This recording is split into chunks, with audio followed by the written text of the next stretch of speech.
So now it's my great pleasure to introduce Thanajan Jeff. By my calculations, this is his 25th or 26th Sati Center meeting. I was at his first one in the very late 90s. It was 99 or 2000, and we're meeting over in another part of Palo Alto. We didn't have this building then. A little about Thanajan. After graduating from Oberlin in 1971 with a degree in European intellectual history, he studied meditation under Ajahn Puang Jutiko in Thailand and ordained in 1976. In 1991, he helped establish the Meta Forest Monastery in San Diego County, where he's presently the abbot. He's a prolific writer and translator. Many works can be found online at www.dharmatalks.org. So with that. Okay, thank you. Couple weeks. Sure, can you hear me in the back? Yeah. Okay. How do you increase the volume? We got it, okay. Okay. A couple weeks back, I received an email from someone who had been reading my book, Skill and Questions, and he said that he had detected a subtle goal orientation in the book. And of course, when you have a goal orientation, it means you have desires and you have a sense of self. And he had written, I think it was a 12-page essay, critique of the book. Wanted to know if I wanted to read it. I did not want to read it.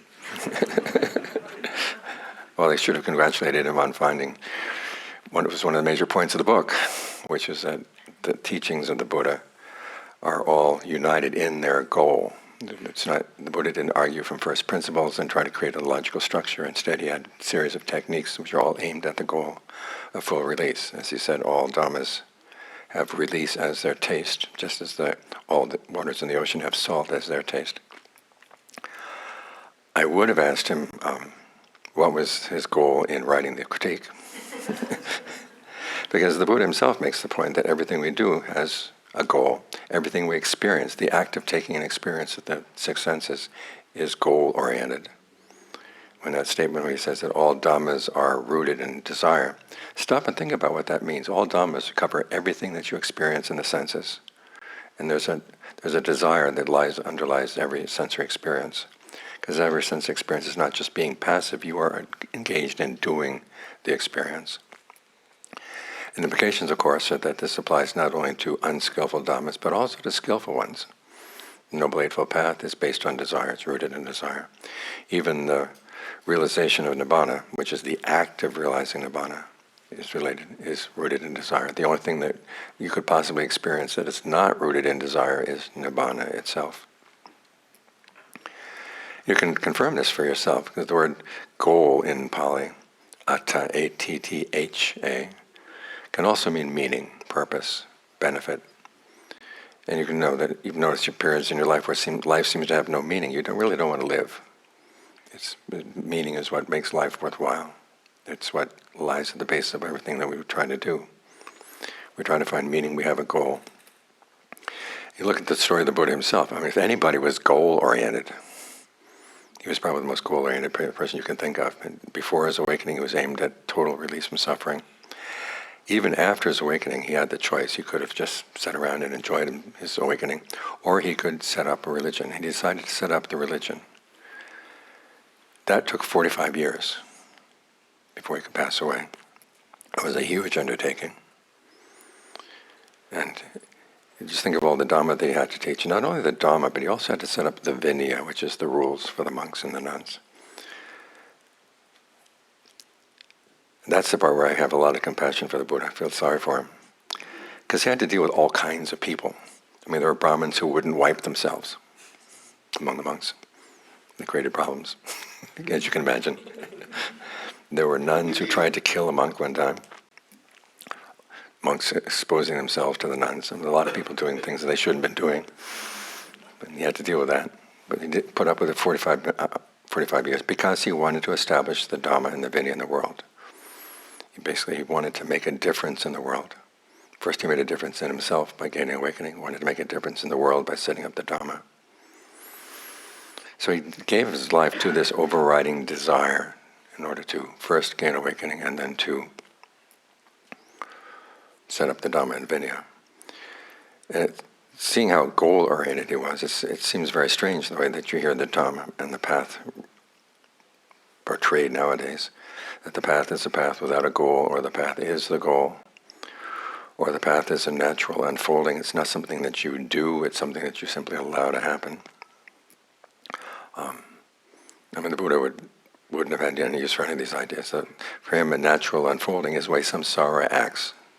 You have to go against the stream if you're going to get out. So there's definitely has to be an element of will involved in that. Sometimes you hear it said that if you have the view that you are doing the path, you have a wrong view. And if that's the case, then the Buddha had wrong view. He talks about how he did this, he did that, he did this, he did that, in order to gain awakening. Setting up the Dhamma, this was not just before his awakening, setting up the Dhamma, and when he reflected at the end of his life on what he had done, he laid claim to being responsible for what he had done. So it is something, from the point of view of his life, that it is something that you do, and it is something that you have to have an overwhelming desire for. In fact, everything in his life was placed subordinate to that one overriding desire. And that's how he advises us to act. Now the question is, why is there this disconnect between this extreme goal orientation that the Buddha had and this idea that you simply just let the path unfold on its own? And there are probably lots of different reasons, but I'd like to focus on two.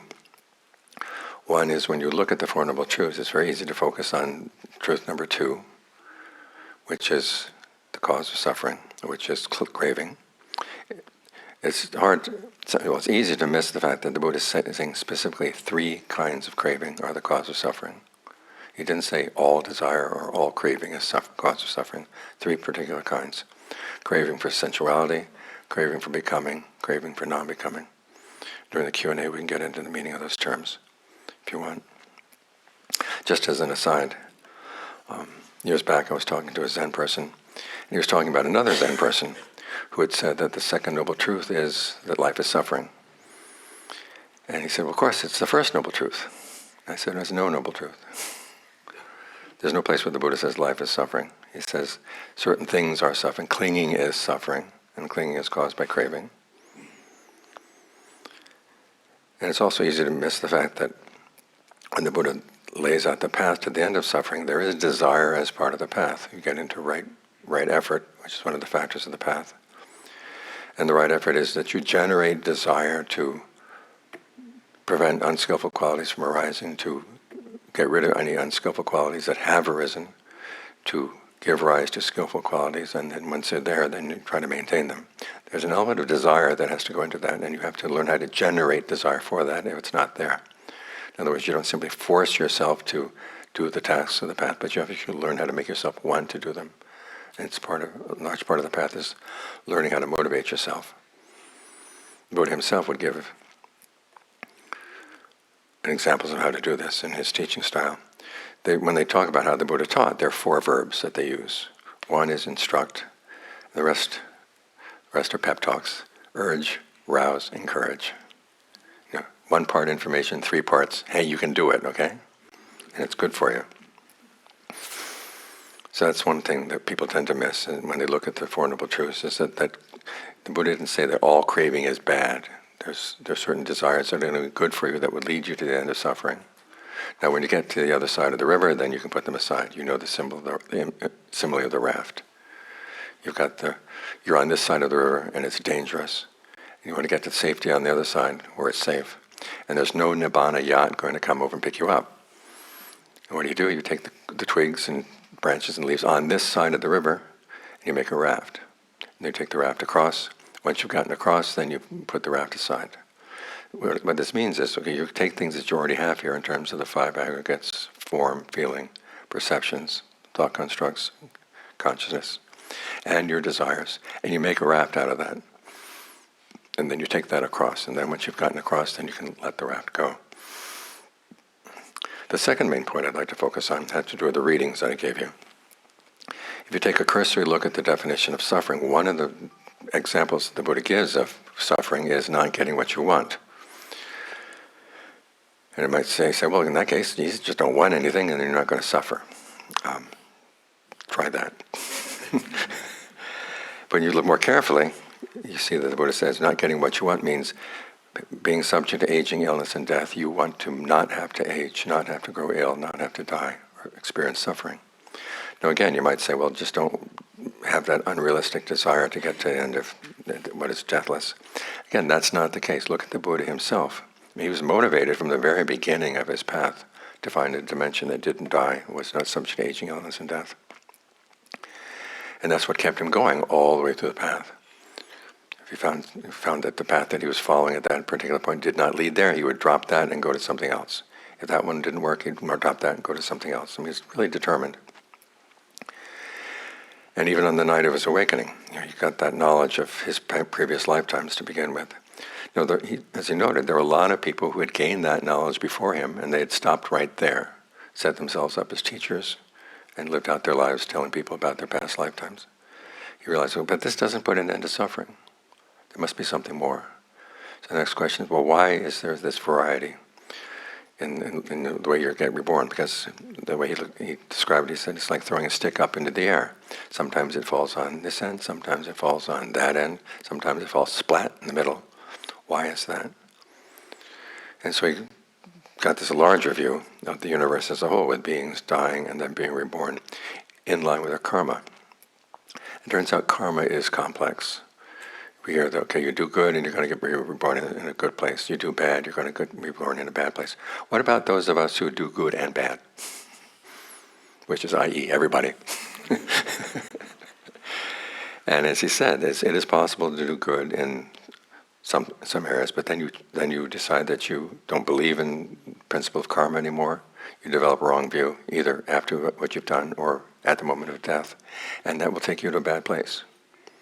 It's also possible to do bad things and unskillful things, and then change your attitude, develop right view, even at the moment of death, and that can take you to a good place. Now, this doesn't mean that your good or bad karma you did before has been wiped out, but it means it delays the reaction. So karma is complex. But specifically, he saw there that what's really important is the state of your mind in the present moment. So for his third knowledge, he said, again, the second knowledge, there were people who had something like that. He said there were people who had a short memory in terms of their previous lifetimes. For him, a short memory was 40 aeons. Now think about that. An aeon is the lifetime of a universe. And now we've discovered that even the Big Bang was much further back, or there wasn't even a Big Bang to begin with. That's just one aeon. We haven't gone through one aeon yet. So 40 of those, the Buddha said, short memory. He had much longer memory. That's why he was able to see all this. But he said this knowledge does not put an end to suffering, but he used that insight into the power of present moment karma to focus on his own present moment karma, the intentions in his mind, and ask what kind of views you could bring to those intentions that would put an end to all this going around and around, which is kind of aimless. And that's where he developed insight into the Four Noble Truths, to see exactly what is the suffering, i.e. it's the clinging to the aggregates. What causes it? It's the 3 times the craving. There is a path to the end, and the end is this dimension which is free from suffering.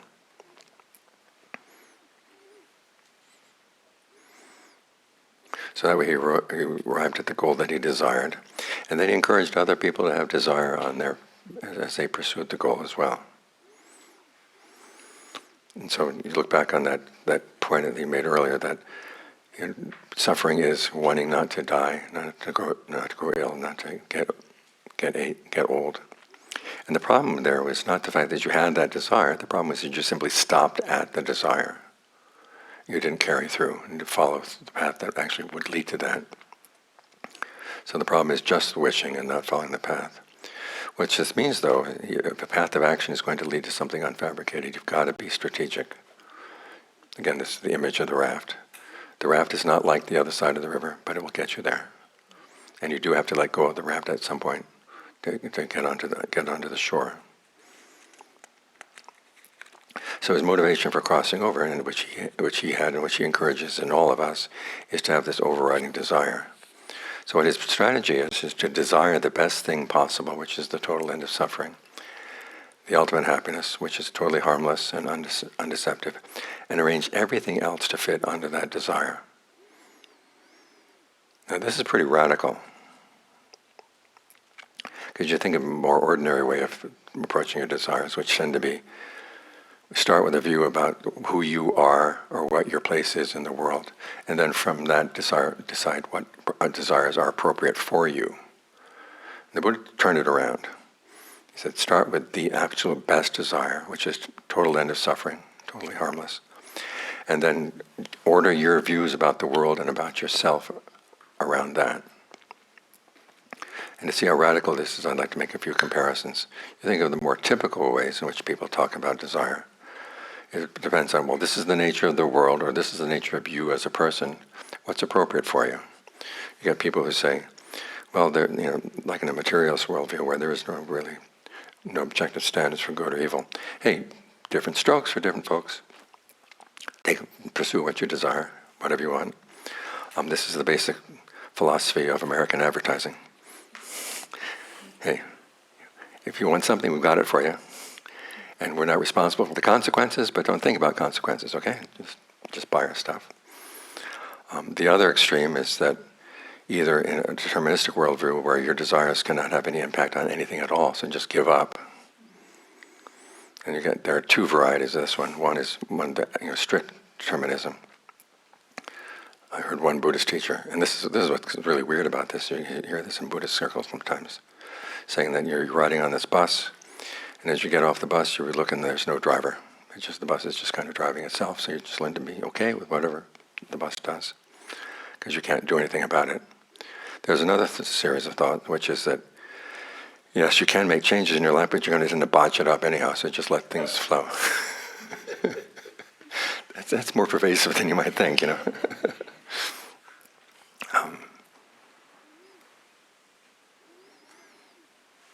And the analogy they give is, well, when I hear that being said, I think of the Buddhist analogy of the cow. You want to get milk, and you decide you're going to get milk by twisting the horn of the cow. And you twist and twist and twist, and you don't get any milk. And you twist harder, and you don't get any milk. Then you finally decide, well, maybe it'd be better if I didn't twist. Just sort of sit there and developed cow awareness. And it's easier on you, and it's easier on the cow. But I mean, there's milk in the cow, and you're not going to get it that way. When I was trying to revive my French before I went over to France last time, I was looking at some videos of this show, and it says, yes, Buddhist. Have you ever seen this? Can you imagine, national TV in France, they have a 15-minute interview with a Buddhist teacher every Sunday, And they asked me, why don't you do that in America? And I said, well, politics. But at any rate, they had this one woman on there who was talking about how, what your approach to life should be is just you sort of let nature flow and just go along with the flow of nature. Don't try to change it. And her interviewer, who tends to be very gentle with her people she's interviewing, got a little quizzical. She said, well, isn't that kind of pessimistic and defeatist? And the woman said, only if you think about it. So that's one extreme. Just don't desire anything at all. More typical are ways that you have to decide which desires are appropriate for you and which ones are not. And then you prioritize your desires in line with your station or your identity in the nature of the world. Say with the romantics, basically you are an expression of the infinite universe. You are one with the universe, and whatever urges you have coming up within you, those are an expression of the universe, so you just give in. That's one. The materialistic one, I said that you are materialistic. You are just your body. Therefore, you exist to meet the needs of your body, and nothing more than that. There's a theistic view, which is that you are a creature of some particular God, and then you have to obey whatever that God wants you to do. Those are the desires appropriate to you. The Buddha had no use for any of these. I mean, he says that your desires really do make a difference. We do not live in a deterministic universe. Again, he said, if you believe that you live in a deterministic universe, there is no path to the end of suffering. You have to believe that you have a choice, and not only just to change your life, but also to change your experience of the present moment.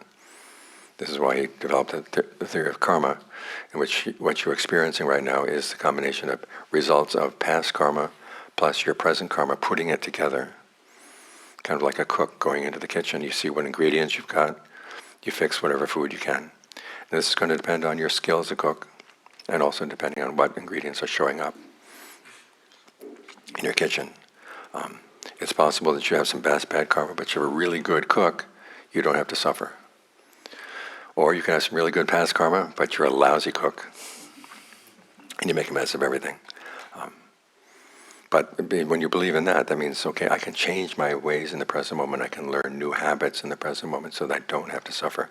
That view, the Buddha said, is going to be helpful on the path. And as for defining yourself, the Buddha says to define yourself is to limit yourself. If you start out with a definition of who you are, and what you can do, then you're going to be limited in what you can do. His approach, again, was the other way around. Start with the belief that you can put an end to suffering. How are you going to define yourself in relationship to that? And as we can get into this in the Q&A, but the Buddha would basically say you do develop a new sense of self that is going to be useful along the path. On the one hand, you as the agent are able to do things. You have choices, and you can actually make those choices, have an effect on your life. Two, you as the consumer want nothing less than the ultimate happiness. And then you as the commentator, your inner critic, has to be trained so it's actually helpful on the path. So it is also urging and rousing and encouraging you as well on the path. So basically you get to define yourself in the course of the path. And the way you define yourself will change. The Buddha doesn't talk about how to identify who you are or what you are. He says identify yourself with what you can do, how you as a self can function. So you take your view of the world and your view of the self, and you subordinate those to this overriding desire to develop the ultimate happiness, or find the ultimate happiness. This is why of the different metaphysical assumptions the Buddha makes, there are only two. One is karma and the other is rebirth. Then together with dependent co-arising as the pattern of how cause and effect relate to this quest for the end of suffering. That's it. Because you think about the Buddhist universe, the way the Buddha saw it on that second knowledge. He saw that the universe as a whole has no purpose. Now that can be kind of discouraging when you're looking for somebody outside to tell you what you should be doing. Well, you've got the Buddha to tell you, no, that you can actually choose. You are free to choose the end of suffering as your goal. There's nobody who can tell you that you can't do that. So given that the universe doesn't have a meaning in and of itself, you can give a meaning to your life through this choice.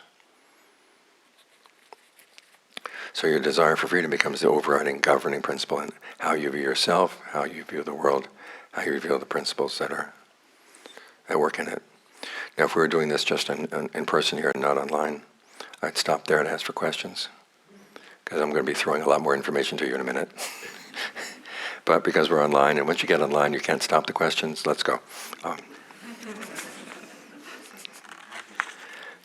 Okay, how does the Buddha define this overriding desire? He defines it in terms of 4 determinations, the word atitana in Pali. And the 4 are discernment, truth, relinquishment, and calm. I'll say that again. Discernment, truth, relinquishment, and calm. Now these are both attributes of the goal that we're going to. And it's also qualities that you're going to have to develop on the path leading to the goal. So first I'll start with as qualities of the goal. Basically you've got the highest discernment is the discernment that puts an end to passion, aversion, and delusion. The highest ultimate truth, or noble truth, is nibbana. The highest relinquishment is the relinquishment of passion, aversion, and delusion. And the highest calm is the calm that comes once those things have been released. And what this means is discernment and relinquishment are steps right before the experience of nibbana. Truth and calm are attributes of nibbana itself. So those are the ultimate goals to which we have learned how to aim at the truth and aim at calm. This is bad for American advertising. And for the American economy as a whole. Can you imagine if everybody aimed at truth and calm? It'd be the end of AI, for one thing. As qualities to develop on the path, the Buddha expresses these as imperatives. One, first is don't neglect discernment. 2, guard the truth. 3, commit to relinquishment. And 4, train only for calm. Let's go into what those things mean. Don't neglect discernment. How do you neglect discernment? Have you ever had those, what they call those repeating questions sometimes? How do you deny your enlightenment? How do you deny your enlightenment? Well, this one is, how do you neglect discernment? And basically, the Buddha defines discernment as your ability to, it starts with this question, what when I do it will lead to my long-term welfare and happiness? What when I do it will lead to my long-term harm and suffering? Okay, the discernment there is, one, that your welfare and happiness will depend on your actions. They're not just come floating in. 2, long-term is possible. And 3, long-term is preferable to short-term. Pretty basic, but that's the beginning. Notice that we're not focused just on the present moment. We're focused on the long-term consequences of our actions. That's what the discernment is. And you neglect the discernment by saying, I don't care about the long-term consequences. I just want what I want right now. So the discernment is expressed in 3 principles. One is that one I just told you, that starting with that question, what when I do it will lead to my long-term welfare and happiness. 2 is recognition that sometimes happiness that are short-term get in the way of your long-term happiness, and you have to be willing to give them up. There's a verse in the Dhammapada where the Buddha says, if you see that there is a long-term happiness that it can be found by giving up, forsaking a short-term, you're willing to forsake the short-term for the sake of the long-term. There was a British Pali scholar who translated that one time. He put a little footnote in. This cannot possibly be the meaning of this passage because it's too brainless. I said, well, yeah, it's very simple, but then how many people actually live by it? We want to win at chess and keep all our pieces. Have I told you the story about my friend who wrote a novel about a chess game? I have a friend from college who is a novelist. Jeannie Larson, you may have heard of her. In one of her novels, she has this scene where this young woman is playing chess with her stepmother. And the stepmother has just become stepmother. She's trying to get on good terms with the young woman. And as they're playing chess, she's telling the young woman that if you want to be happy in life, you have to decide there's one thing you want more than anything else, and you'll be willing to sacrifice everything else for that one thing. Now, my friend I guess she's retired by now. She was a professor at a university back east. And so whenever she came out with a new novel, she'd be invited around to the alumni clubs to read passages from a novel. And so she decided, for this novel, this was the passage she would read. And so as a young woman and their stepmother playing chess, the young woman is beginning to notice that her stepmother's losing pieces all over the place. So she figures, well, the stepmother must be a bad chess player. So she starts getting more aggressive. Well, she falls for the trap, and the stepmother wins. And of course, the way she played chess is illustrating the point that you're trying to make. You have to be willing to lose a few pieces in order to win. My friend said she read that to 2 or 3 alumni clubs and realized she had to find another passage. Nobody wanted to hear the message. So, there we are. So that's the second principle for discernment, is you have to be willing to give up some short-term happiness for the sake of the long-term. The third principle is that there are 4 types of action in the world. And the first 2 are no-brainers. Things that you like to do that will give good results in the long term, and things that you don't like to do that will give bad results in the long term. Now, in the first one, you do it, no problem. The second ones, you don't do it, no problem. The difficult ones are the ones where the things that you like to do that will give bad long-term results, and things you don't like to do that will give good long-term results. And the Buddha said, this is a measure of your discernment and how you're able to talk yourself into not doing the first and then doing the second. In other words, thinking about the long-term results again. So that's what it means to not neglect discernment. You focus on long-term happiness and you focus on giving up what was going to get in the way, even if it involves some things, doing things you like to do or things that make you happy right now. Second one, guard the truth. Guarding the truth, according to the Buddha, means being very clear about what you're basing your ideas on.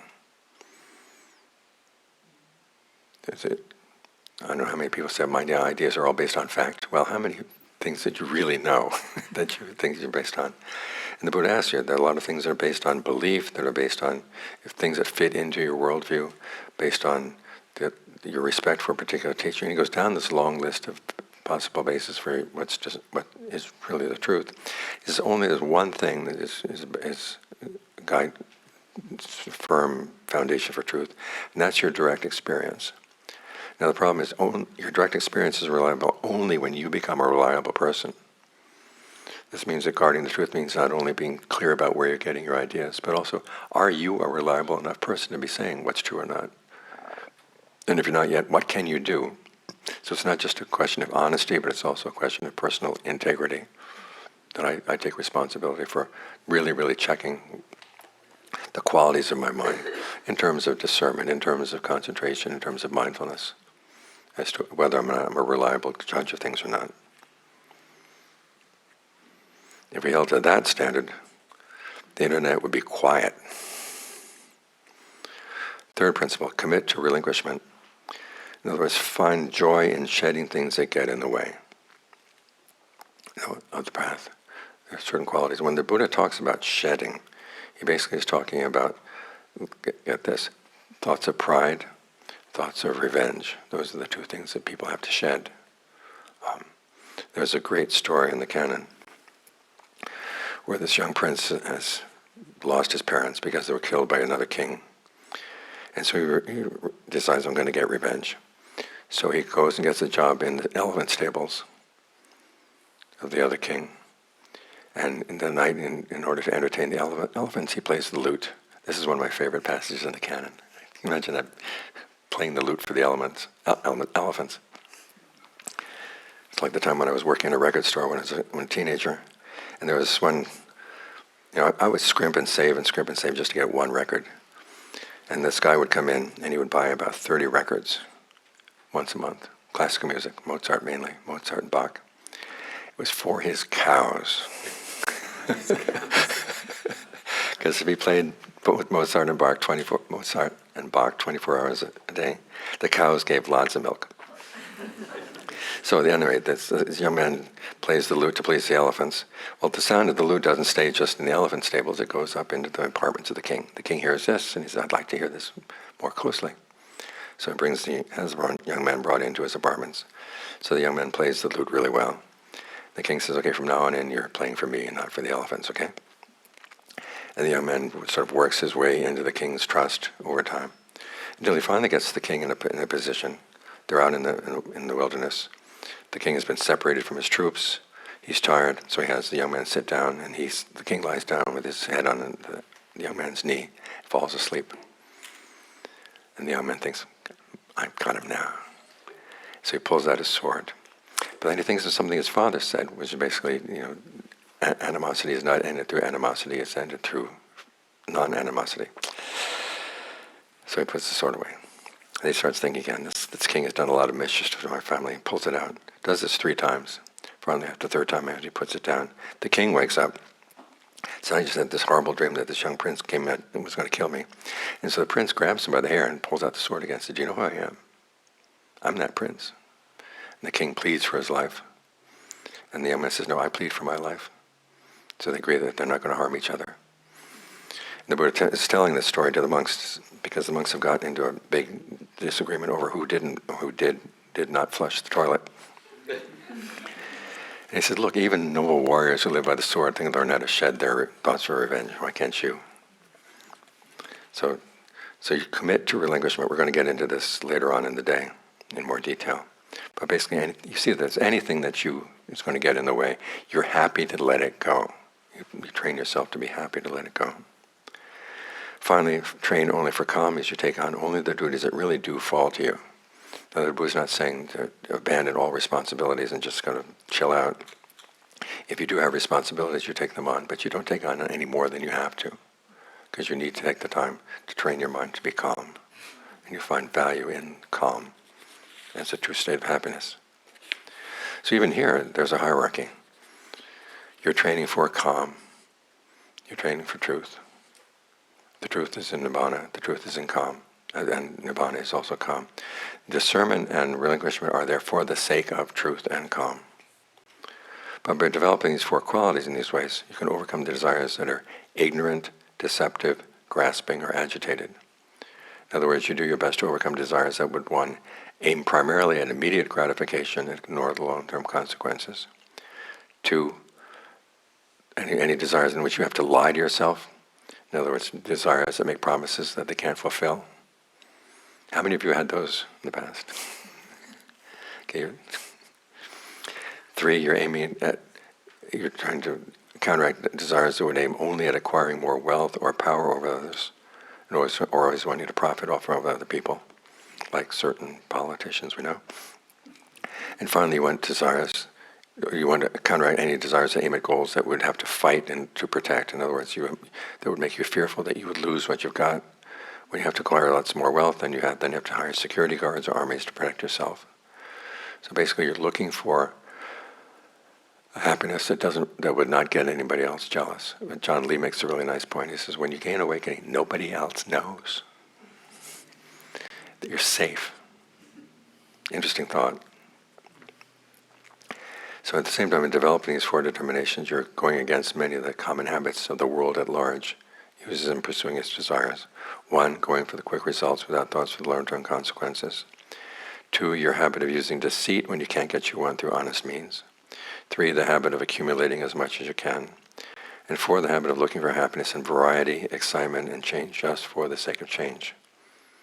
So again, by developing these four determinations, you're going against these unskillful desires, either both in yourself and then the ones that you see in the world around you, which means that when you practice this, it's a countercultural act. They talk many times about trying to make Buddhism mainstream in America. I think we're better off if it's not mainstream, Because imagine what we would have. We'd have temples that have signs out front with stupid puns, That would be mainstream. We'd have politicians invoking the Buddha for whatever. So let's keep it not mainstream. The implication here, of course, is that you're going to be fighting against certain desires. As I said, your desires that aim at immediate gratification, the ones that aim at acquiring. It's going to be a struggle inside. This is one of the reasons why the Buddha uses a lot of martial metaphors of people looking on a quest for something, searching for something, or people trying to develop a skill. People put out forth an effort, and a concerted effort, and a focused effort in order to gain what they want. There are some metaphors about relaxing. There's the story about when your mind has nothing but skillful thoughts, you don't have to be ride herd on them so much. The image the Buddha gives is a cow herd during the dry season when you don't have to worry about the cows getting the rice. And when you have a lot of unskillful thoughts, he says you do have to ride herd, like the cow herd, which has to keep the cows out of the rice. But during the dry season, when the rice has been harvested, the cow herd can just rest under the tree and just be mindful of the fact, there are thoughts there. And then you realize, even if you think skillful thoughts, that's going to tire you. So then you get into concentration. So it's even more of a restful state. So there are metaphors of rest in the canon, but there's so many more about martial, the training of a soldier, the training of elephants have to go into battle and, as the Buddha says, meet up with unwelcome sights, sounds, smells, tastes, tactile sensations. The metaphors of trying to find a heartwood of a tree, making sure you don't get satisfied with just the branches. And the skills. The skills of a good cook who knows how to please the person you're working for. Because the person you're working for may not say, I like this, I don't like that. You just have to watch to notice, what does he reach for? What does she take 7 seconds on? Then you fix more of that. The skills of an archer who can fire fast shots, pierce great masses, that kind of thing. So the path will be a path of struggle and a path of effort. But it promises so much at the end. This is why it does have a goal. And it's very much goal-oriented. Because this is the excellent goal. The Buddha found that there's a dimension where there is no There are no limitations. I mean, totally outside of space and time. So none of the limitations of space, none of the limitations of time apply there. And he says, whatever effort you put there, even if it involves going through periods when you're crying about how difficult it is, he says, stick with it, because it's worth it. If you can make a deal that they would spear you 100 times in the morning, 100 times at noon, 100 times in the evening, 300 spears a day for 100 years, but you had guarantee stream entry at the end, go for it. So that's the talk for the morning. Do you have any questions? When you mention about discernment, right, and long term and short term,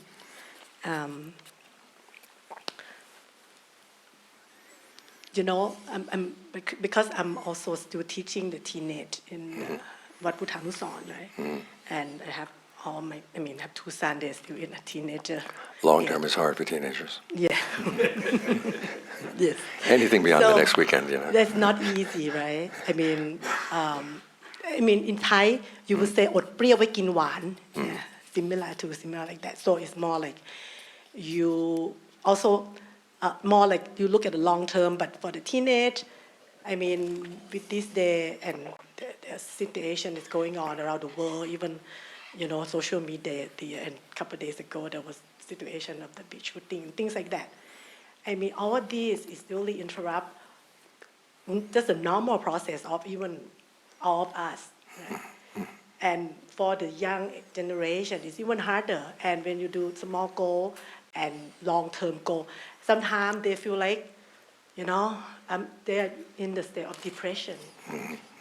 Like whatever they can do for me right now, that at least I can go through it for the next day. If I'm going to look so far, it just looks to be impossible. So how would you try to, I think it's okay for the young crowd, or youngster, to kind of have the short-term goal a little bit, just okay. I have to get some. For example, my younger son, he's going to try for college.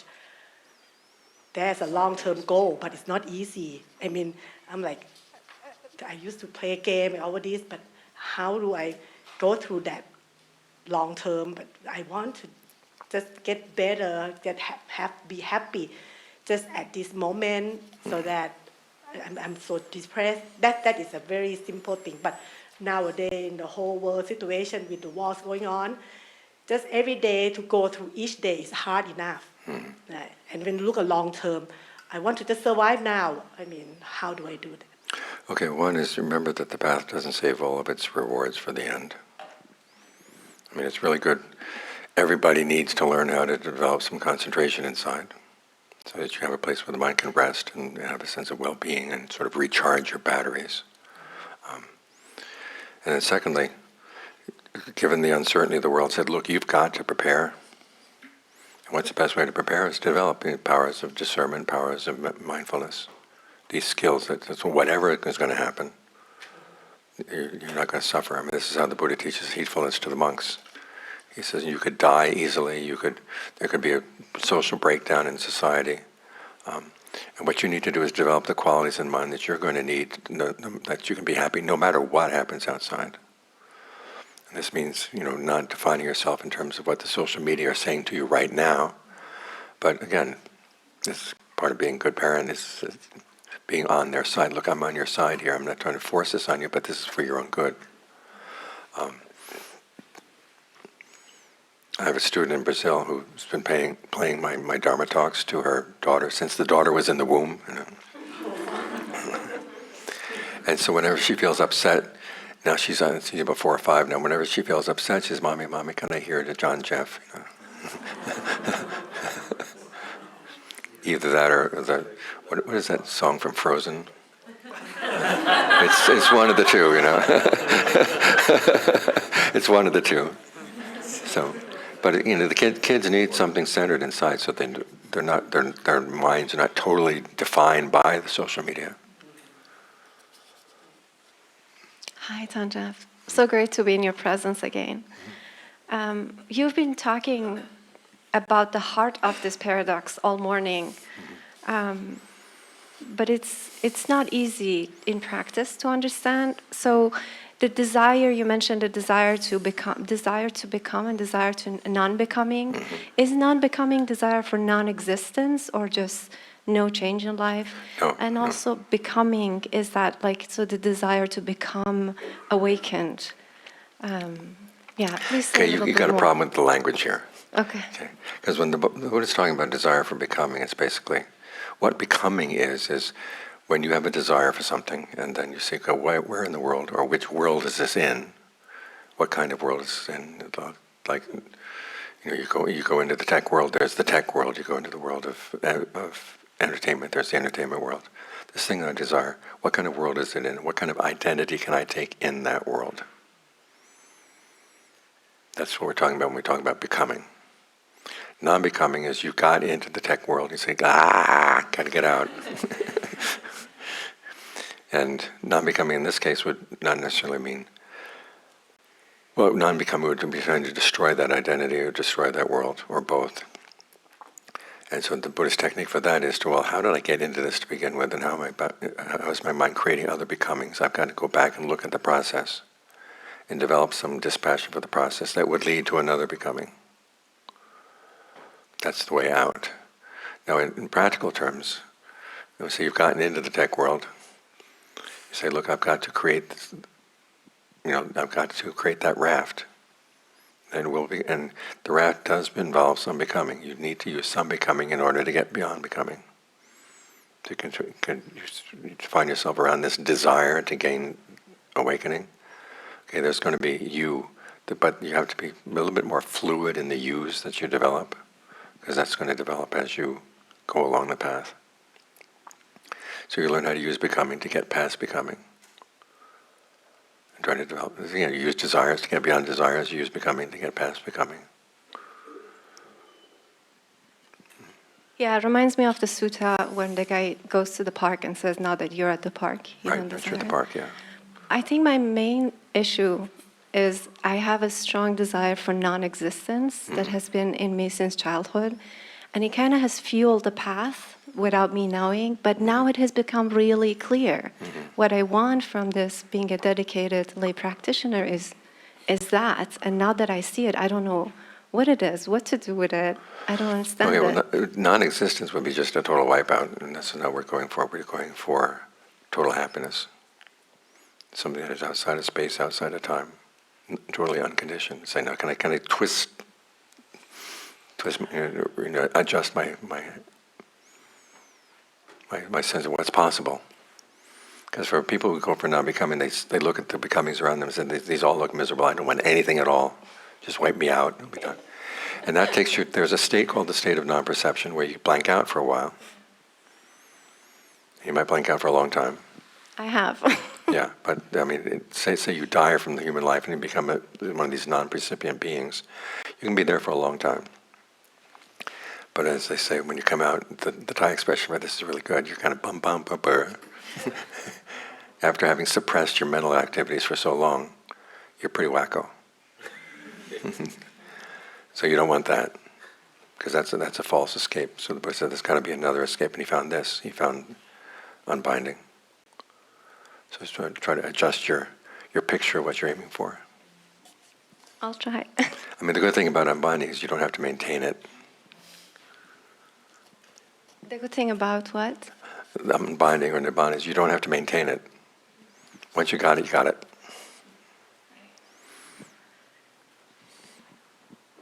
There's a question in the back. Yes. During the guided meditation, did you say watching the breath is an unfortunate term to use? And because you're getting the sense that you're up here with your eyes looking down in the body at the breath, and it's better to feel like the breath is all around you. Which is why I say think about wearing the breath. Oh, wearing, okay. Like a blanket. Thank you. I have a question about meditation. I do try to follow exactly what you teach. And what I find out is that after a while, half an hour, 40 minutes, my awareness becomes, I don't know how else to say it, it becomes bright and clear but not necessarily calm. And I don't know how to calm myself down rather than like this. I get Keep this speaking into your mic. Oh, I was saying that I get this bright, clear feeling, but it's not necessarily calm.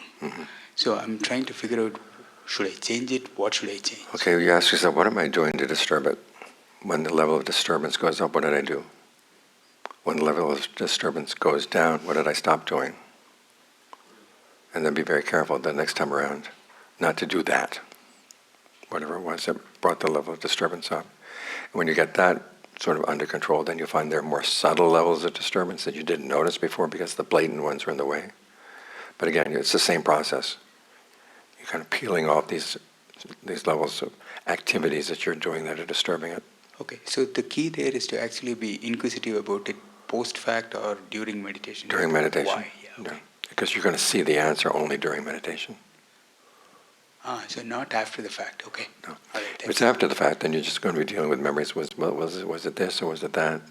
But if you see, oh, right now, the level of stress went up, what did I just do? Okay.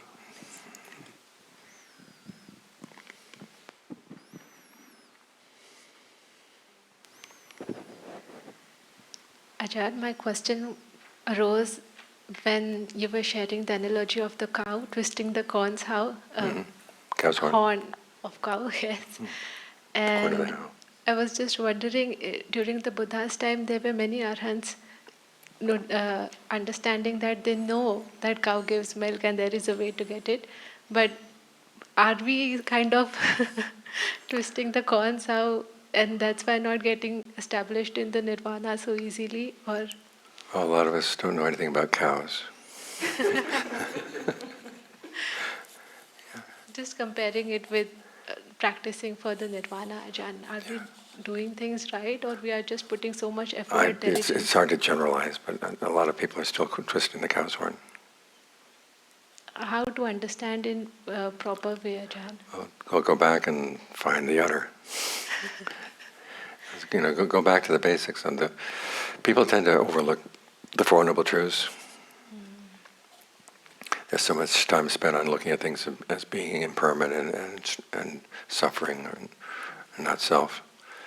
And I've been working on a project where I'm trying to collect all the different passages where, during a Dharma talk, somebody gains awakening.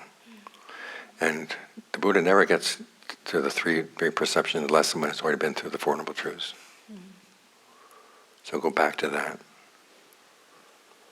Because, you hear so much about, with the three perceptions, or three characteristics, you just learn how to accept and you learn how to not pass judgment. And then you turn to the Four Noble Truths and you say, well, don't pass judgment here either. Well, the Four Noble Truths are pretty strong judgment. There's skillful and there's unskillful. And what you do is going to make the difference between whether you suffer and don't suffer. And you can't be indifferent to that. So focus on that. And again, the Four Noble Truths, one, point to what you're doing rather than just the nature of things outside. And so the purpose is to figure out, well, how do things happen so I can manipulate the causes so that I can get to where I want to go. It's more proactive. Which is why they have imperatives. The three characteristics do not have imperatives built in. They get their imperatives from the Four Noble Truths. So focus on those. Ajahn, also during the practice, the chitta, the word chitta is often used for mind and also for the heart.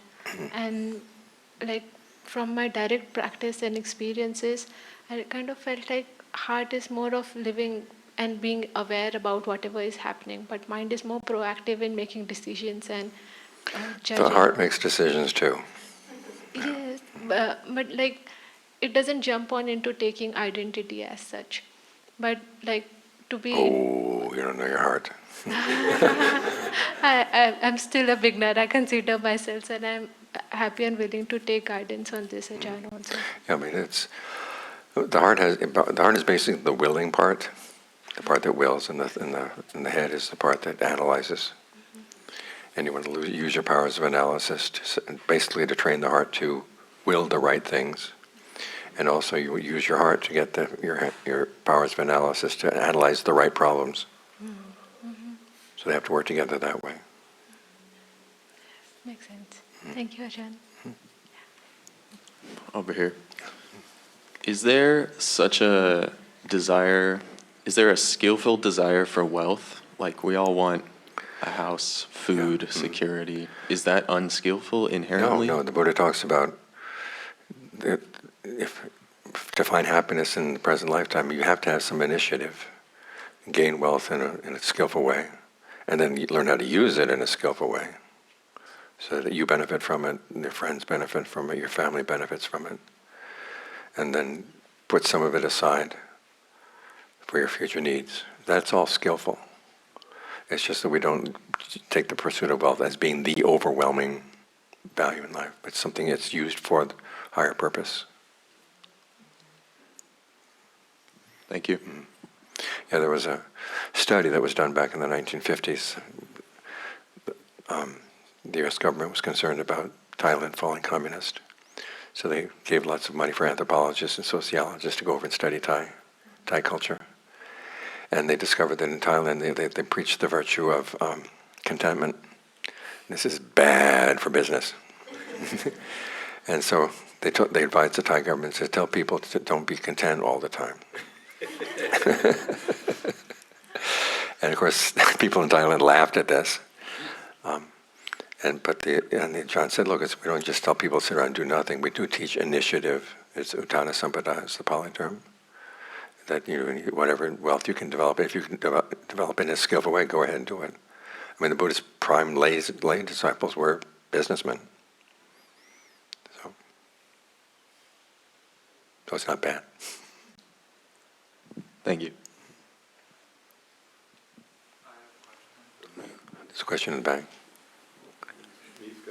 Ton Jeff, thank you for taking my question. I have some anxiety about the lay life and ordination, and I'd like to hear your perspective on someone considering ordination. I think my perspective, or the way I'm thinking about it, is 300 spears a day for 100 years sounds like maybe not as, or maybe ordination would be preferable. And those are good hopes maybe for stream entry. And considering that context, I'm not sure that lay life is a good approach or a good way to use my health and youth. Okay, well, if you have the opportunity, I'd say visit some monasteries and see what life is like in monasteries. So you're not just thinking about monastic life in the abstract. You can see this is how the monks actually act.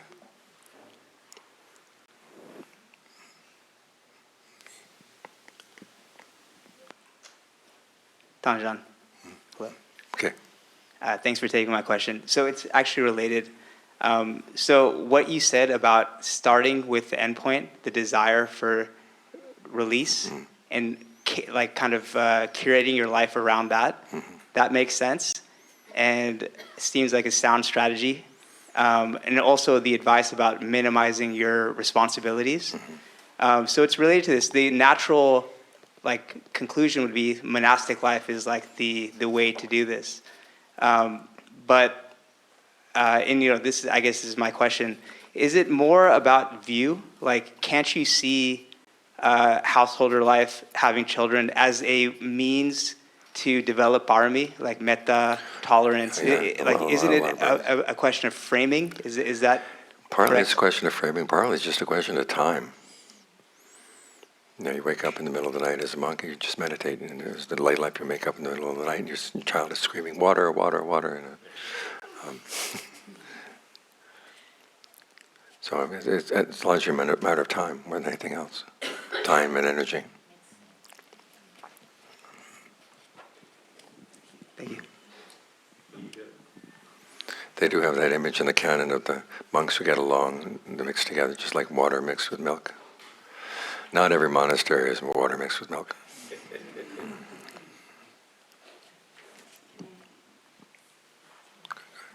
Namaskaran krab.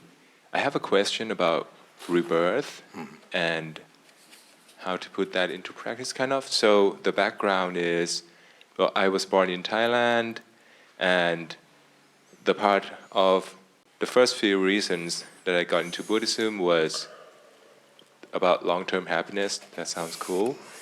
And being born in Thailand, I heard a lot of stories, or even something that is beyond worldly, like people seeing different realms or whatnot, and also rebirth. So I think I have a lot of confidence in that. But nowadays, there's also a lot of people who claim that they can see different realms or different rebirth, but some people got into fraud or something. Now it's back. I've never seen anything. I don't think I've seen anything in this life.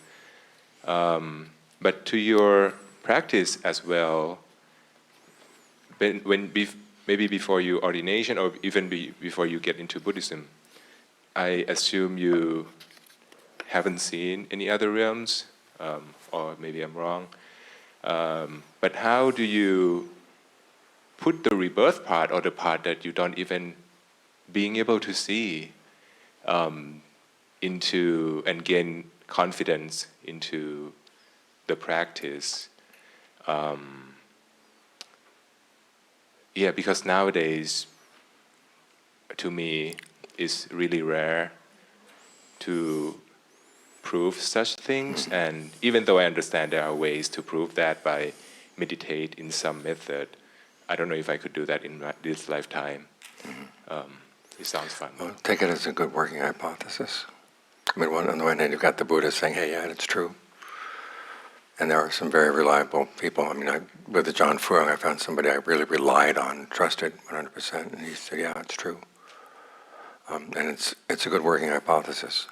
Years back, I was here. In fact, I made the comment that, we have these clubs where people get together for a year and say, suppose you have just 1 year to live, how are you going to live your life? And people meet on a regular basis and discuss how they're sort of reorganizing their priorities. I said, what would be really good? He said, suppose you, for a year, you said, what if you really believed in karma and rebirth? How would you live your life, And I came back the year later, and this one guy came up to me and said, when you said that last year, I really resisted it. So I went back and I asked him, why am I resisting it? And he said, I realized that I would have to become a better person. That's the whole point. I mean, what really proves this, when the Buddha talks about stream entry as proving a lot of things, that's one of the things it does prove. You may not see specific lifetimes, but you see as you step outside of space and time has been going on for a long time, and not just your experience of time, not just since your current rebirth, but a long, long, long, long time. That's what certifies it. A quick second question you might already answer. Right now I'm lapsed in my practice. I used to be much more strict, but now I find that maybe 5 in 7 days I would have YouTube scrolling before I go to sleep for at least 10, and sometimes it goes through 30 minutes. Could you hit me with something? I don't know. I even think about... The things you scrolled to see last week, what are they? I'm sorry? The things you scrolled to see last week, are they still with you? I'm sorry? The things you scrolled to see last week, are they still with you? No. No. It's a waste of time. Yeah. It's easy. Thank you so much. We could take a few zooms. Zoom lands. We need a mic. Yeah. Can I just add quickly to the gentleman? No, can you pass the mic add on? quick to that gentleman.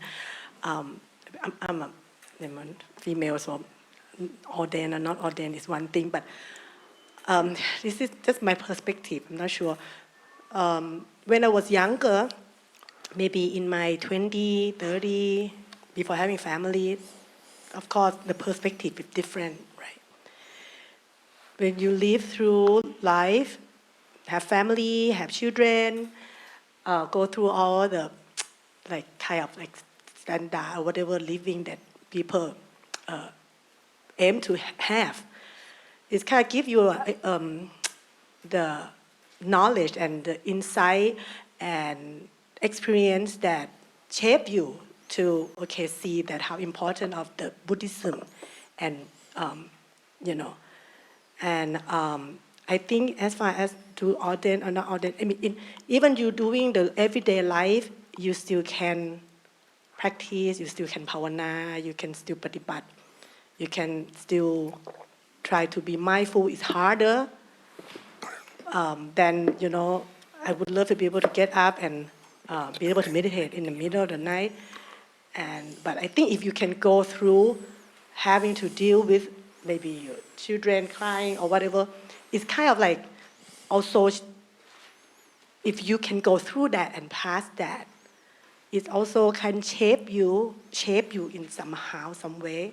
So like I'm looking at like even Buddha, the Princess Siddhartha, he has gone through life that he has wife, he has children. He ran away from them. Yes, but he ran away. With the microphone. Yeah, but he ran away, but he gone through it, right? To see that clinging or whatever can be suffering, right? Sometimes it's good to see somebody else suffering and say, I'm not going to do that. Yeah, that's right, that's true. The principle of being the younger brother, Oh, yeah. You see all the mistakes your older brother made, I'm not going to do that. Yes. So it's more like also you seeing through the experience but he got through that and he come back and, help everybody. So I think it's like, and again, it depends on your past life or how many life that you get to go to this life that you will be able to go through it. I mean, I'm talking about even nowadays, just in the past 3 or 4 months, you see situation in Thailand with all the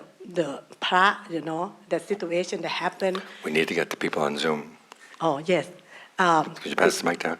Yeah, this way. Okay. And so it's just like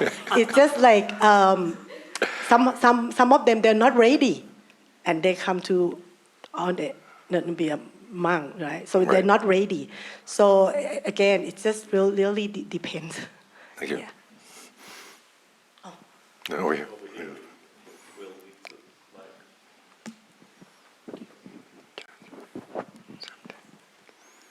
So there's a question from Yulia that's asking, I've become interested in Buddhism very recently and my desire for practice is not yet strong. How can I foster desire when it's lukewarm? Go to an old folks home and see this is what happens to people who haven't been practicing. Thank you.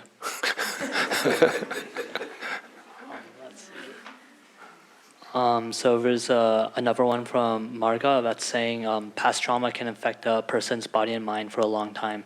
How can one drop that trauma effect to change a person's ways so suffering doesn't have to happen in the moment? How does one work with present karma without the effect of karma generated from the past?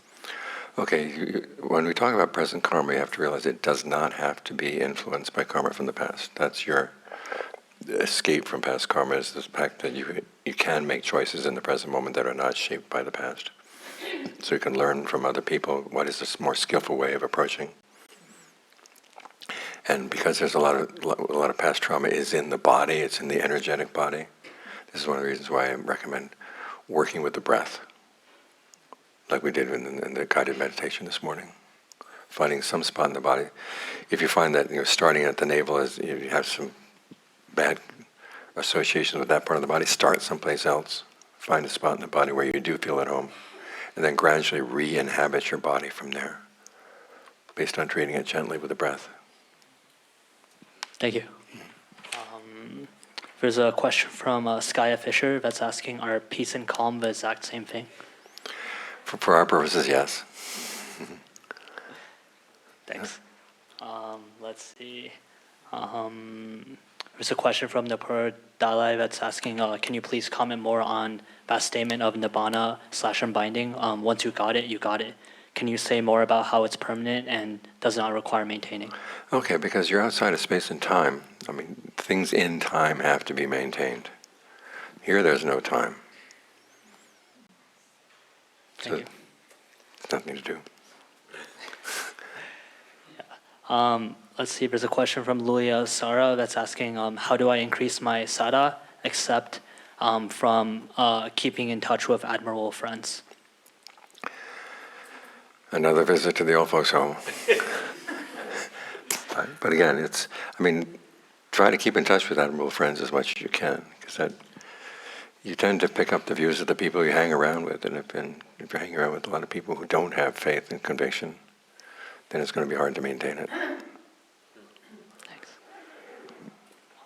Let's see, there's another question from Sky Fisher that's asking, is there a way to prepare for ordination in the next life specifically? Should one shoot to be a monk versus a nun?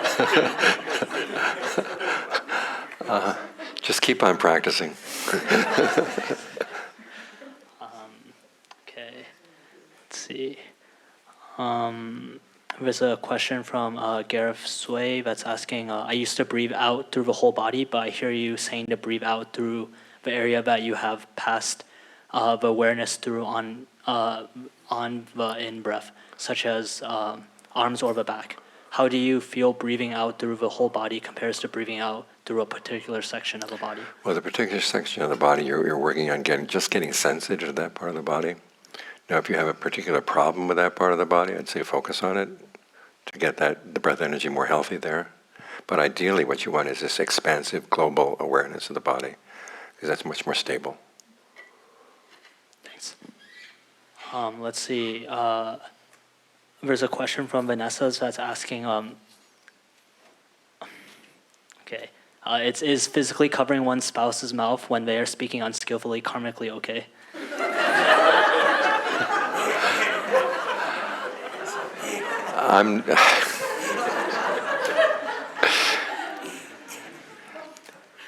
Did you say comically okay? Karmically. It's pretty comic. I wouldn't try it. I don't know.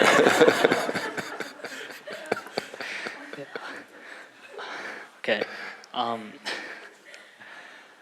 Let's see. There's a follow-up question from Jessica Buch about the responses about the old folks home. That's asking, how would the old folks home be if people had been practicing?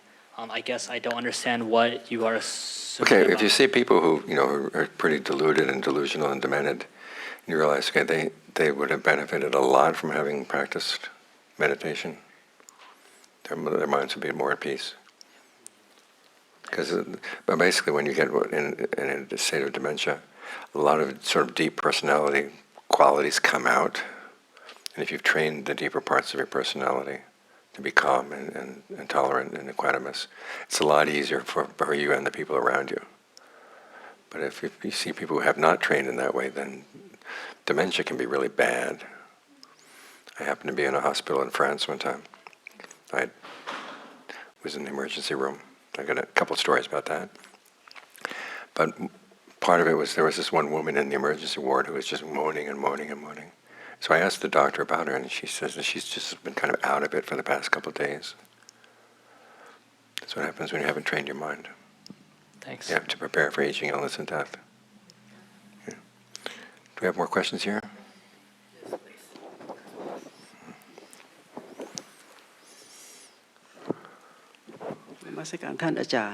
Thank you for being here.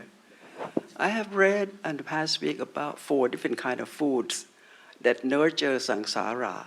Kavalingkalahan, the nutrient, Pasahan, the contact, the Manosanjetanahan, volition, and then Vinyanahan, consciousness. The other 3, when the commentary explained it, I do understand.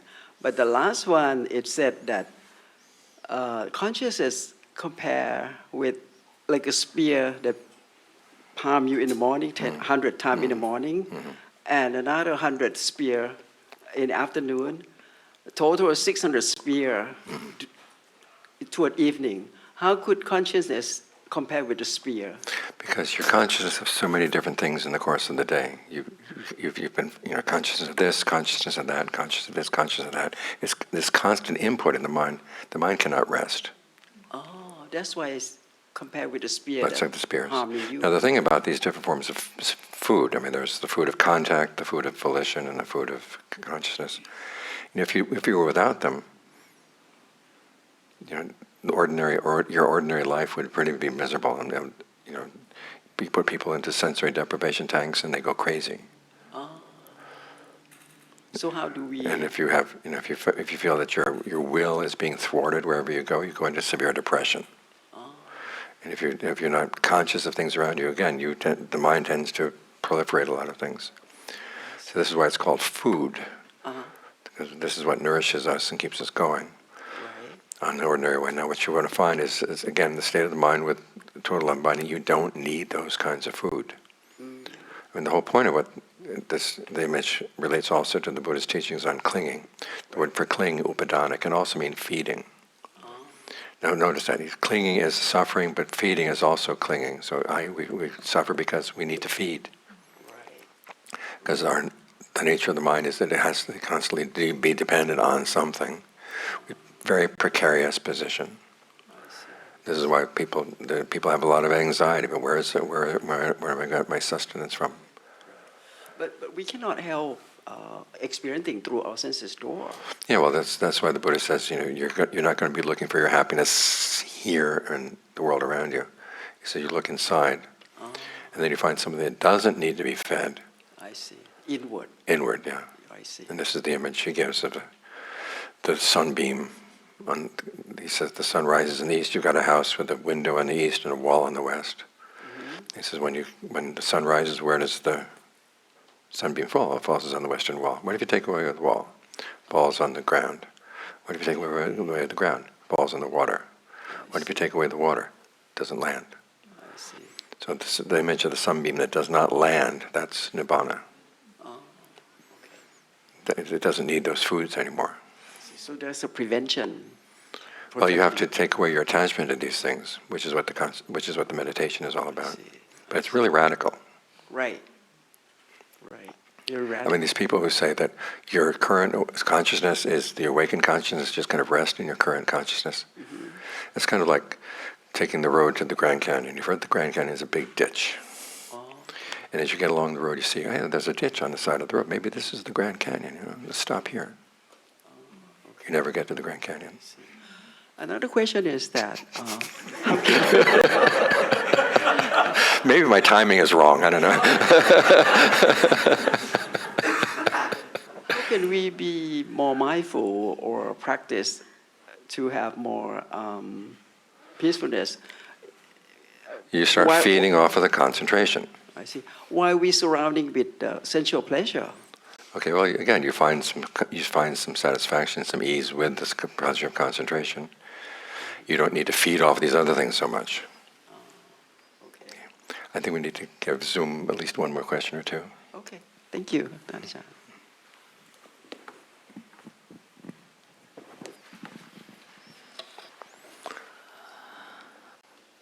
Okay. There's a question here from Gotami Aya that's asking, can you explain right resolve sliding to merits and the one transcending? For transcending, do you mean only keep doing jhanas to avoid any karma? Well, you keep doing jhanas, you still have karma. But the question is, what the right resolve, ordinarily, that when you resolve to go past sensuality, to go past ill will, to go past harmfulness. I mean, this is the kind of resolve that would keep you in samsara. Whereas your resolve on the kind of getting into the first jhana, that begins to put you on the path out of samsara. But the second resolve is basically a continuation of the first. And it's not that they're radically different. Thanks. There's a question here from Lulia Sara. How do I know that I am on the path and not walking away from it, even with all the struggle? How do I know that I make correct effort? Because in the past, I made some incorrect effort, plus lots of mistakes. Did not have admirable Dharma friends, so I'm really burned.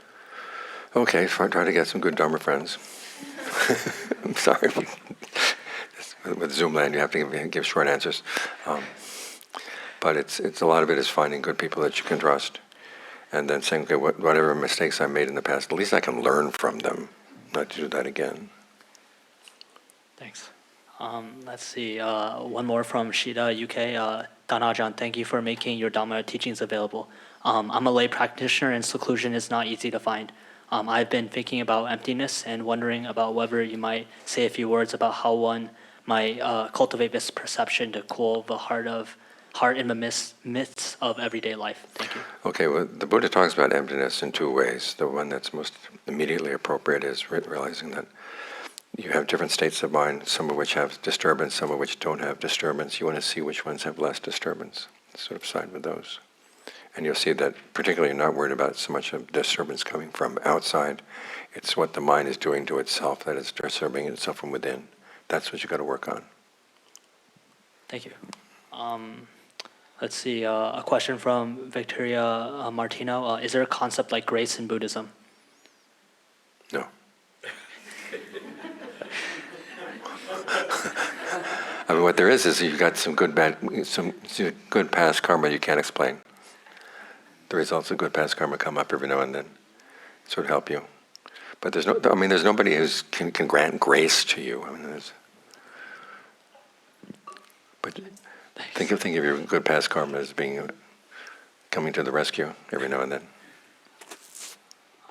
Let's see, a question from Christine. I feel guilty spending more than 3 hours a day meditating every day. Should I meditate less or more?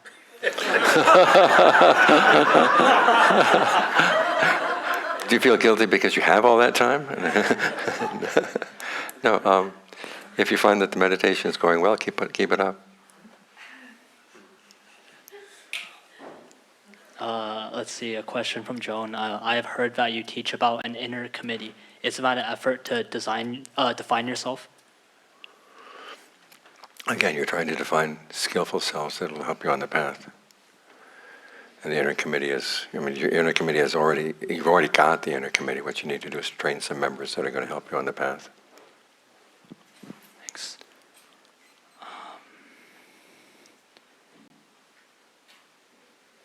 Okay, well, time for one more question here.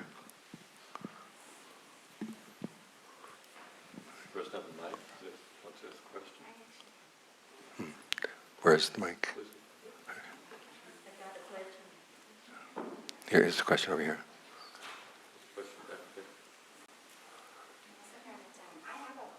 Put the microphone on. Like an ice cream cone. Just point it straight at your mouth, yeah. You got to see the green light. I have a very practical question, and maybe I speak of for many people in this room. So recently I've been watching social media news, and they talk about AI every day. Mm-hmm. And it gives me nervous anxieties, and then have a question that how would this AI change my livelihood and my life? Mm-hmm. And then from that nervous anxiety and want to know the answer, I go back to the Buddhist teaching that I have learned in my life, and I was like, oh, what about anicca? What about non-impermanence? Is that going to apply to the AI? And so I'm just curious about your thoughts on these topics, because it's here to change the world. That's my understanding. And how do we apply our Buddhist philosophy learning that we have accumulated in our lives to this phenomena? Okay, well, the same answer that I gave to the woman over here, which is that we have to train the mind so that it's okay no matter what change comes. Which is why you try to develop your powers of concentration, try to develop a good concentration practice, so that one, the mind has a place to rest, and then two, when change comes, and since you don't know how the change is going to come, you can't prepare for specific things that are going to come, but you can say, I need to train the skills that I need in order to face change, whatever comes. So that requires more mindfulness, more discernment. And there's one last question over here.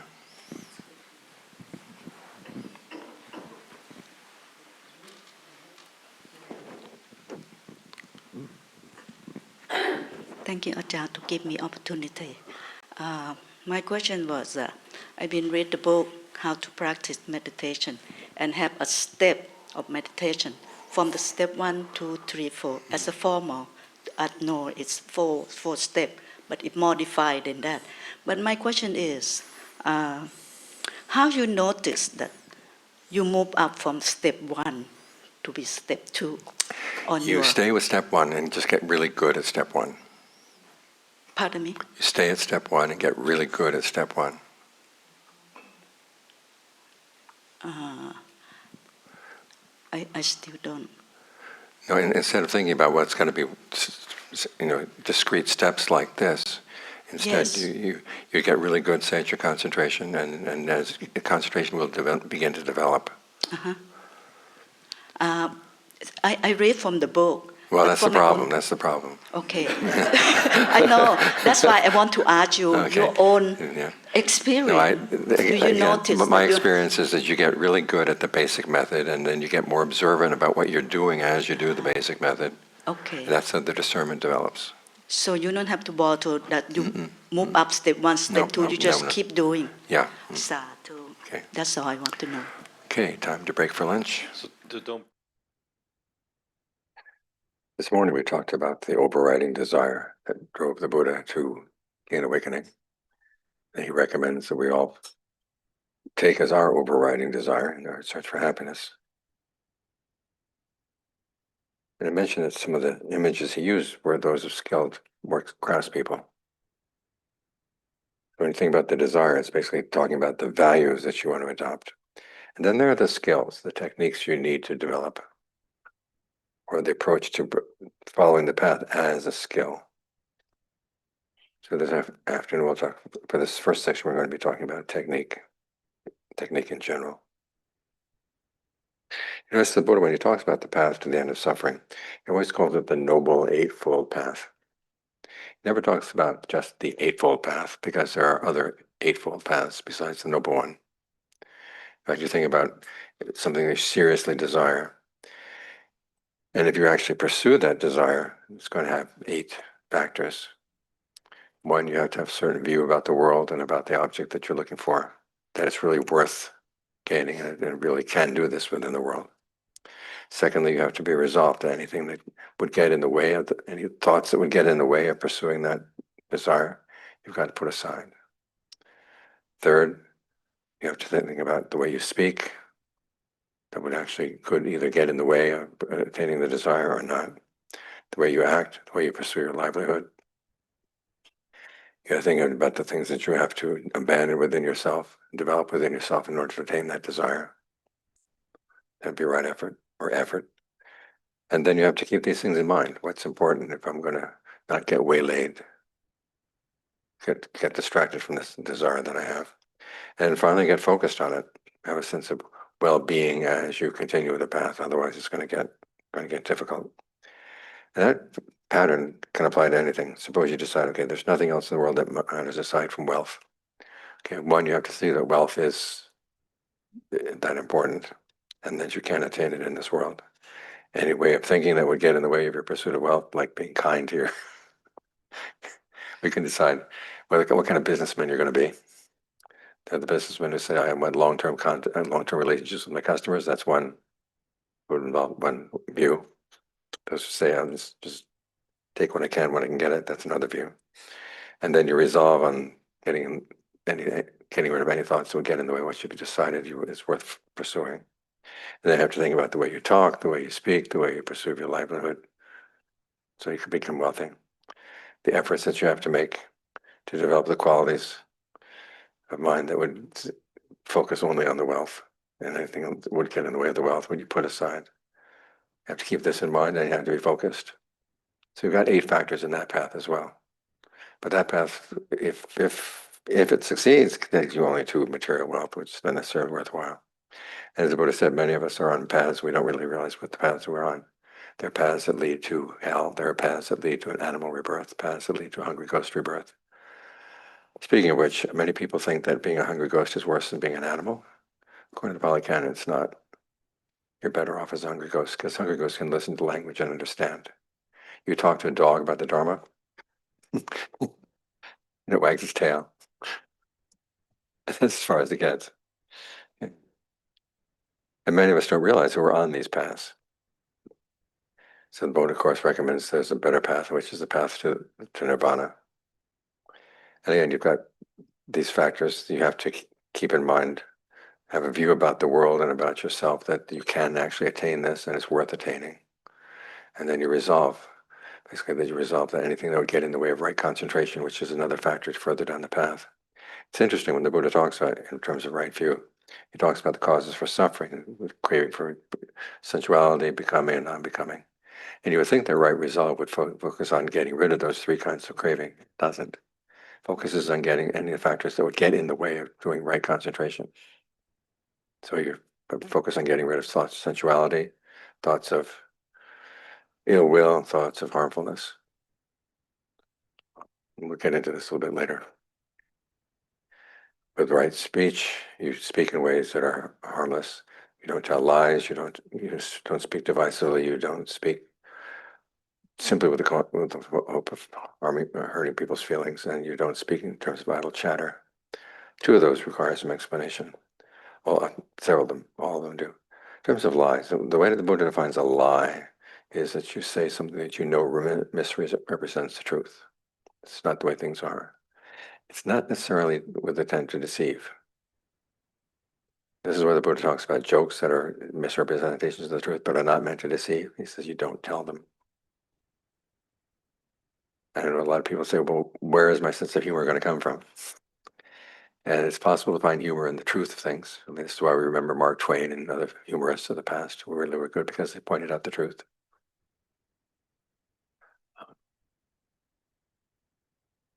No, this doesn't mean that you have to divulge all information. As the Buddha said, any truths that would give rise to greed, aversion, and delusion, or that might be abused, you don't say them, which means you have to be really careful about how you withhold information and what your motives are for withholding information. Because anything you're going to say is going to withhold some information. If I ask you, how are you today? And you go through every organ of your body, and by the time you open your eyes again, I'm gone, you know. So you got to have to leave out some information. The question is why? What's your motivation? That's what you get into an issue of the Dharma. In terms of divisive speech, sometimes it's said, no gossip. The Buddha never said no gossip. He says no speech that would divide people from their friends or would prevent a friendship. You're saying things that are actually true, but there are things about Balaji that you wouldn't want to. If you knew them, you wouldn't want Balaji as a friend. I'm not going to say them to you. You have to find out for yourself. Sorry, Balaji, right here. There's a harsh speech. The Buddha says that speech that hurts people's feelings is not necessarily harmful. There's a lot of this talk around that if you hurt somebody's feelings, it's harmful for them. The Buddha wouldn't have any use for that. He says if it's meant solely to hurt their feelings, okay, then you don't say it. But there are a lot of things that can be said that people need to hear. And the example he gives, it's an interesting story, this particular teaching. There's a group of sectarians called the Nagantas, which apparently are the Jains. And they're constantly portrayed in a bad light, like Pali Canon. At one time, they called this prince aside, Prince Abhaya. Said, hey, you want to become famous? Ask the Buddha a question that he can't answer. And the question is going to be this. Would the Buddha say anything unpleasant? And if he says, yes, he would say things that are unpleasant, then he said, what's the difference between you and the ordinary people down in the market? If he said he would not say things that are unpleasant, well, he'd said that Devadatta was going to go to hell, and Devadatta did not find that pleasing. So the trick question. So Sabaya invites the Buddha for a meal. This is one of the reasons why monks have to be very careful when they get meal invitations. You never know what the intention is to have you over at the house. Can I digress? One afternoon I was sitting at the monastery. And one of the neighbors comes in and he says, can you attend the only other monk at the monastery at the time? Can you come and do a funeral chant for us? I said, who died? He said, you'll see. How can you smile if somebody died? He said, you'll see. So we go over. And it turns out that they had planted their vegetables in the Chinese way with these raised beds where the vegetables are planted very tight together. And 3 of the beds were totally dead. And the wife was convinced it was foul play, that someone had come in and intentionally killed their vegetables. And you may have noticed that sometimes when people receive blessings, they take water and they pour it into a little bowl. Well, she had water prepared to pour in the bowl, but she also had salt and hot peppers in the water.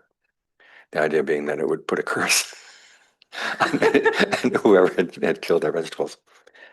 So I said, wait a minute. What if your husband, they only had one tank that they used for pesticide and herbicide and fertilizer? What if your husband didn't properly wash out the tank after they put some pesticide on something? And he was trying to put fertilizer on the plants and killed them all.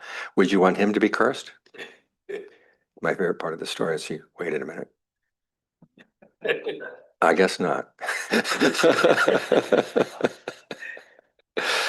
And one of the neighbors said, "Well, as long as the monks are here, let's go ahead and do it." So we chanted the funeral service for the vegetables. At any rate, Prince Abhaya has invited the king, and he has invited the Buddha to his house. And after the meal, he sits down in front of the Buddha. And he's got his baby son in his lap, and he asks the Buddha, "Would the Buddha say anything unpleasant?" And the Buddha says, "There's no categorical answer to that question." Prince Abhaya realizes the Buddha has slipped out. He explains to the Buddha why he asked the question. And then the Buddha explains his answer. But before explaining the answer, he says, "Suppose your baby son here got a sharp piece of potsherd in his mouth, or something sharp.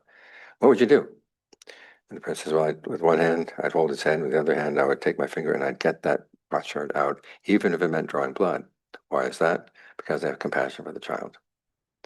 The Buddha says in the same way, there are times when the Buddha would say things that are true and beneficial, but unpleasing, because they're beneficial, he would say them. It goes down the list. First he starts saying, is it true or not? If it's true, the next question is it beneficial or not? The third question is, if it's true and beneficial, is this the right time and place to say something pleasing, or is it the right time and place to say something displeasing? So he's motivated by compassion and truth all at the same time. So you think about that when you're going to say something harsh to somebody. Is this actually going to be helpful in getting the message across? Because there are times when people don't listen unless you use really strong language. But you have to be careful about that. Finally, about idle chatter. Unfortunately, there is no precept against idle chatter, because everybody would be riddled with having broken a precept. Idle chatter is chatter with which you don't have any real intention for what you're saying. You just open your mouth and see what's going to come out. And the Buddha says, you stop and think first. When I say this, what are the consequences going to be? And then you say it. So that's right speech. Right action, again, there's no killing, no stealing, no illicit sex. Those don't require that much explanation. Right livelihood, don't make your livelihood in a way that would be abusive to your clients or abusive to yourself. Right effort is the effort to, as I said earlier this morning, to generate the desire to give rise to skillful qualities when they're not there, to maintain them when they are, to prevent unskillful qualities from arising, and to get rid of them if they are there. Right mindfulness. Mindfulness is not a broad accepting awareness. This is a misunderstanding that goes back to the 19th century in Burma. Right mindfulness is the ability to keep something in mind. You're remembering, like let's say I'm going to stay with the breath. Right mindfulness is actually the way to get into right concentration. You focus on one topic, like the breath, and then you put aside greed and distress with reference to the world. And then you foster three qualities to do that. One is mindfulness itself, keeping it in mind. Alertness, seeing what you're doing, why you're doing it, and what the results are. And then finally, ardency, the effort to do this well. When John Lee explains these three qualities, he says it's the ardency that is the essence of discernment or wisdom there. Because you can be mindful of all kinds of things. You can be alert to all kinds of things. But when the effort is to do it, when you really intend on trying to do this well, realizing that having learned the Buddhist teachings, you don't just listen to them and say, sounds good. You actually try to put them into practice and train your mind. That's what's wise. Finally, with right concentration, we're talking about the 4 levels of jhana, and we can get that into more detail later. So those are the factors of the noble eightfold path. You're following the path that would lead to the realization of any desire. You're taking that path and you're applying it to the noblest goal of all, which is to find the deathless. I'd like to focus a little bit more attention on 4 of these factors. First is right resolve. As I said earlier, it focuses not on getting rid of the causes of suffering, it focuses on getting rid of the obstacles to right concentration. Because you need to get the mind into right concentration and then use that as a basis for getting deeper insights into your mind. What a resolve is, it's an articulated purpose. You know, you talk to yourself in phrases or full sentences about what you want to do, what you need to accomplish, what you're aiming at. And as the Buddha points out, you've got two levels of that. We mentioned this morning, there's just the three things that I said to avoid earlier: sensuality, will, and harmfulness. And then on a higher level, you're trying to get into the first level of jhana, where you have what's called directed thought and evaluation, singleness of purpose, singleness of object, and then pleasure and rapture. Those first three are the causes. You focus on a particular topic, and then you make comments on the topic. Like when you're working with the breath, you're sitting with the breath and asking yourself, is the breath comfortable? If the breath is not comfortable, what can I do to make it more comfortable? If it is comfortable, how do I maintain it? As I maintain it, what can I do with that pleasure? How do I spread it around?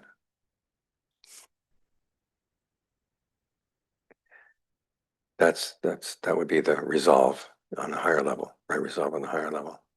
And so this can take you as far as the first jhana, because when you get into the second jhana, there is no directed thought, there is no evaluation. There's just the perception, say, of breath. There's a sense that the mind, your awareness is unified with the breath, and you feel like it's one. And you're not talking yourself in full sentences anymore. Sometimes people ask, how do I do directed thought and evaluation? Actually, you're doing it all the time. It's the Buddhist analysis of how we talk to ourselves. We choose a topic and then we make comments on it, ask questions about it, make more comments. We're doing this all the time. Simply that in right concentration, you're focusing it on the one object.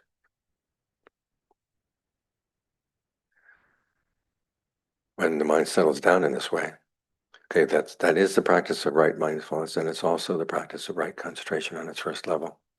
And then the Buddha says, once the mind is settled down that way, the image he gives is an elephant that you've captured in the forest, and you've tied it to a post, and the elephant is going to resist for a long time. But you try to, again, there's something the Indians like about playing music for the elephants, You play flute music, you play lute music, you try to give it food. And when it finally accepts the food, you say, okay, the elephant's going to survive.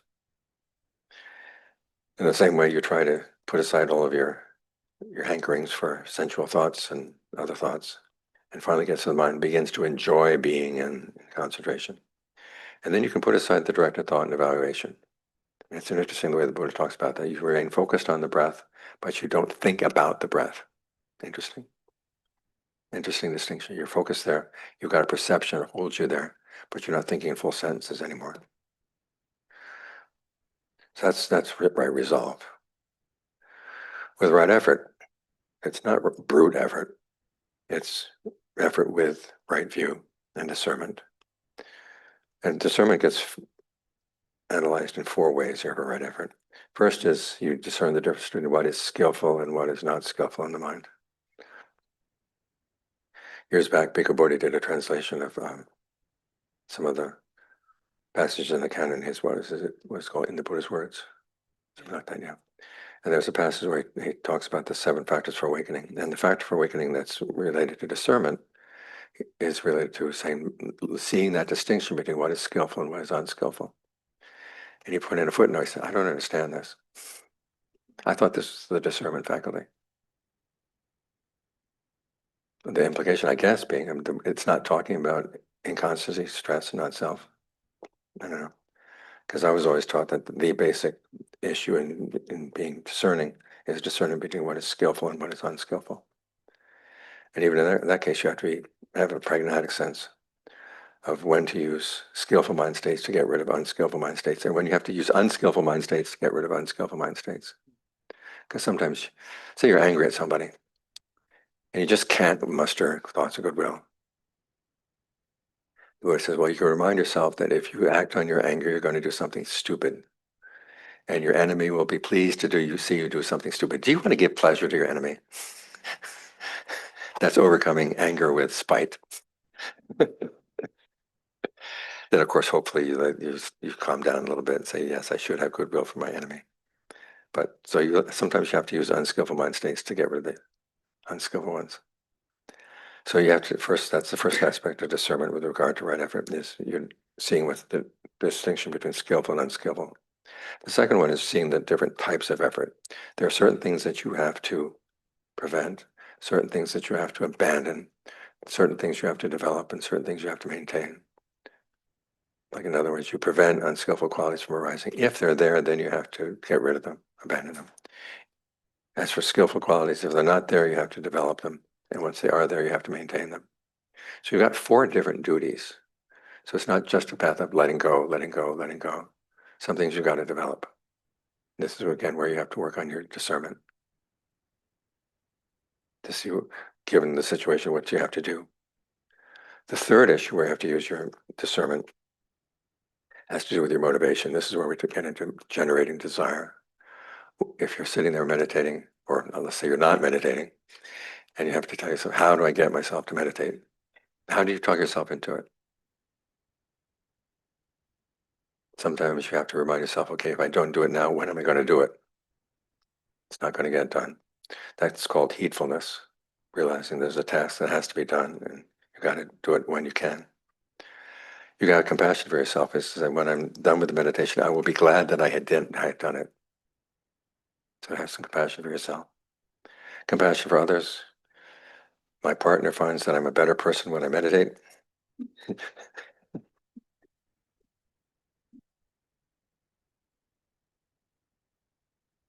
I know I'd get a laugh for that one.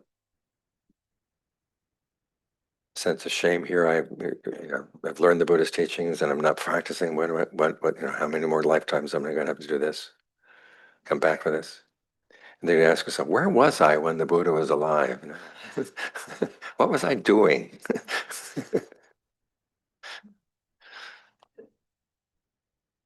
So those are various ways that you can give rise to the desire to practice. Then finally, there's a question about the amount of effort. This comes down to 2 things. One is that there are certain topics that require more effort than others.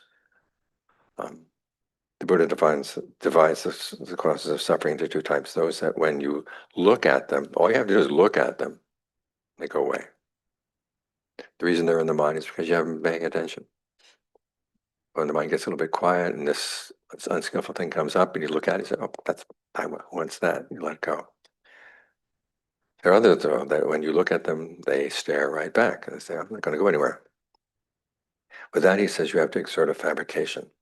Now, what he means by exerting a fabrication, there are 3 kinds of fabrication that are relevant here. One is bodily fabrication, the way you breathe. 2 is verbal fabrication, the way you talk to yourself, again, directed thought and evaluation. And then 3 is mental fabrication, the perceptions you hold in mind and the feelings that you focus on.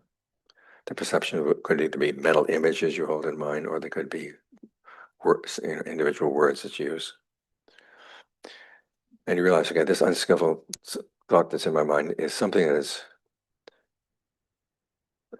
fabricated. What I have to do is undo the unskillful fabrications and replace them with more skillful ones. So look, how am I breathing right now? There are ways you can breathe. You can really aggravate your anger. There are ways of breathing that would calm it down. There are ways you can talk to yourself about the situation that can aggravate it. There are ways that calm you down.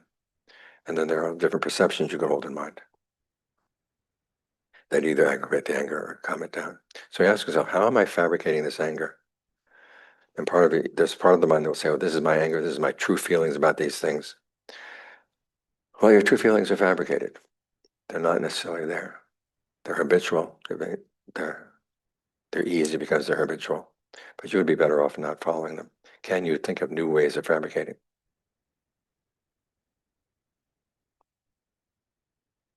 In terms of the images you hold in mind. What are you? Are you the judge way up on top of the seat, and the person you're angry at is that little bug down there on the floor, and you're just going to squash it? The Buddha says, don't think in those terms. Think of yourself as someone going across a desert. You're hot, tired, trembling with thirst. And you come across a little bit of water in a cow footprint. Now you realize you need the water, but if you try to scoop it up, you're going to get it muddy. So what do you have to do? You have to get down on all 4s and slurp it up. This is not a very dignified position. You wouldn't want anybody to come and take a picture and put it on Instagram. But you say, look, I need the water. The hell with Instagram. In other words, when there's somebody you're angry at, part of your mind will say, why should I think about their good qualities? They're horrible people. But then you realize, okay, if I can't think of their good qualities, all I'm going to think about is their bad qualities, and I'm going to start doing things that are unskillful. So I need the water. So you focus on that. That's a perception you can hold in mind. So those are the 4 aspects of right effort that deal with discernment. With right mindfulness, I simply want to point out the fact that sometimes we're told that mindfulness means a broad, accepting state of mind. And actually, when the Buddha talks about the similes, we get the relationship to mindfulness, they're always similes of narrow focus or restricted focus. For example, there's this story of the quail. The quail is out wandering one day, and this hawk swoops down, picks it up, carries it off. And the quail starts moaning, "Oh, my lack of merit." Not the first thing that would come to my mind. Is, "Oh, my lack of merit. If I had been staying in my ancestral ground, this hawk would have been no match for me." Of course, that piques the hawk. The hawk says, "Okay, where is your ancestral ground?" And the quail says, "On a newly plowed field where the stones turned up." And so the hawk releases him and says, "Okay, go there, but you won't escape me." So the quail goes down and stands on one of the stones. And he starts taunting the hawk. He says, "Come get me, you hawk. Come get me, you hawk." And the hawk comes swooping down. And as soon as the hawk is right on him, the quail slips behind the stone. The hawk smashes its breast against the stone and dies. And the Buddha says, this is a symbol for mindfulness practice. You notice the quail was not broad and accepting. The quail had to stay in his ancestral ground. And it says that when you go leave your ancestral ground, that's thoughts of sensual pleasures. And that's where Mara can get you. So you've got to keep your thoughts within bounds. Then you're going to be safe. There's some pretty violent images in the Pali Canon now.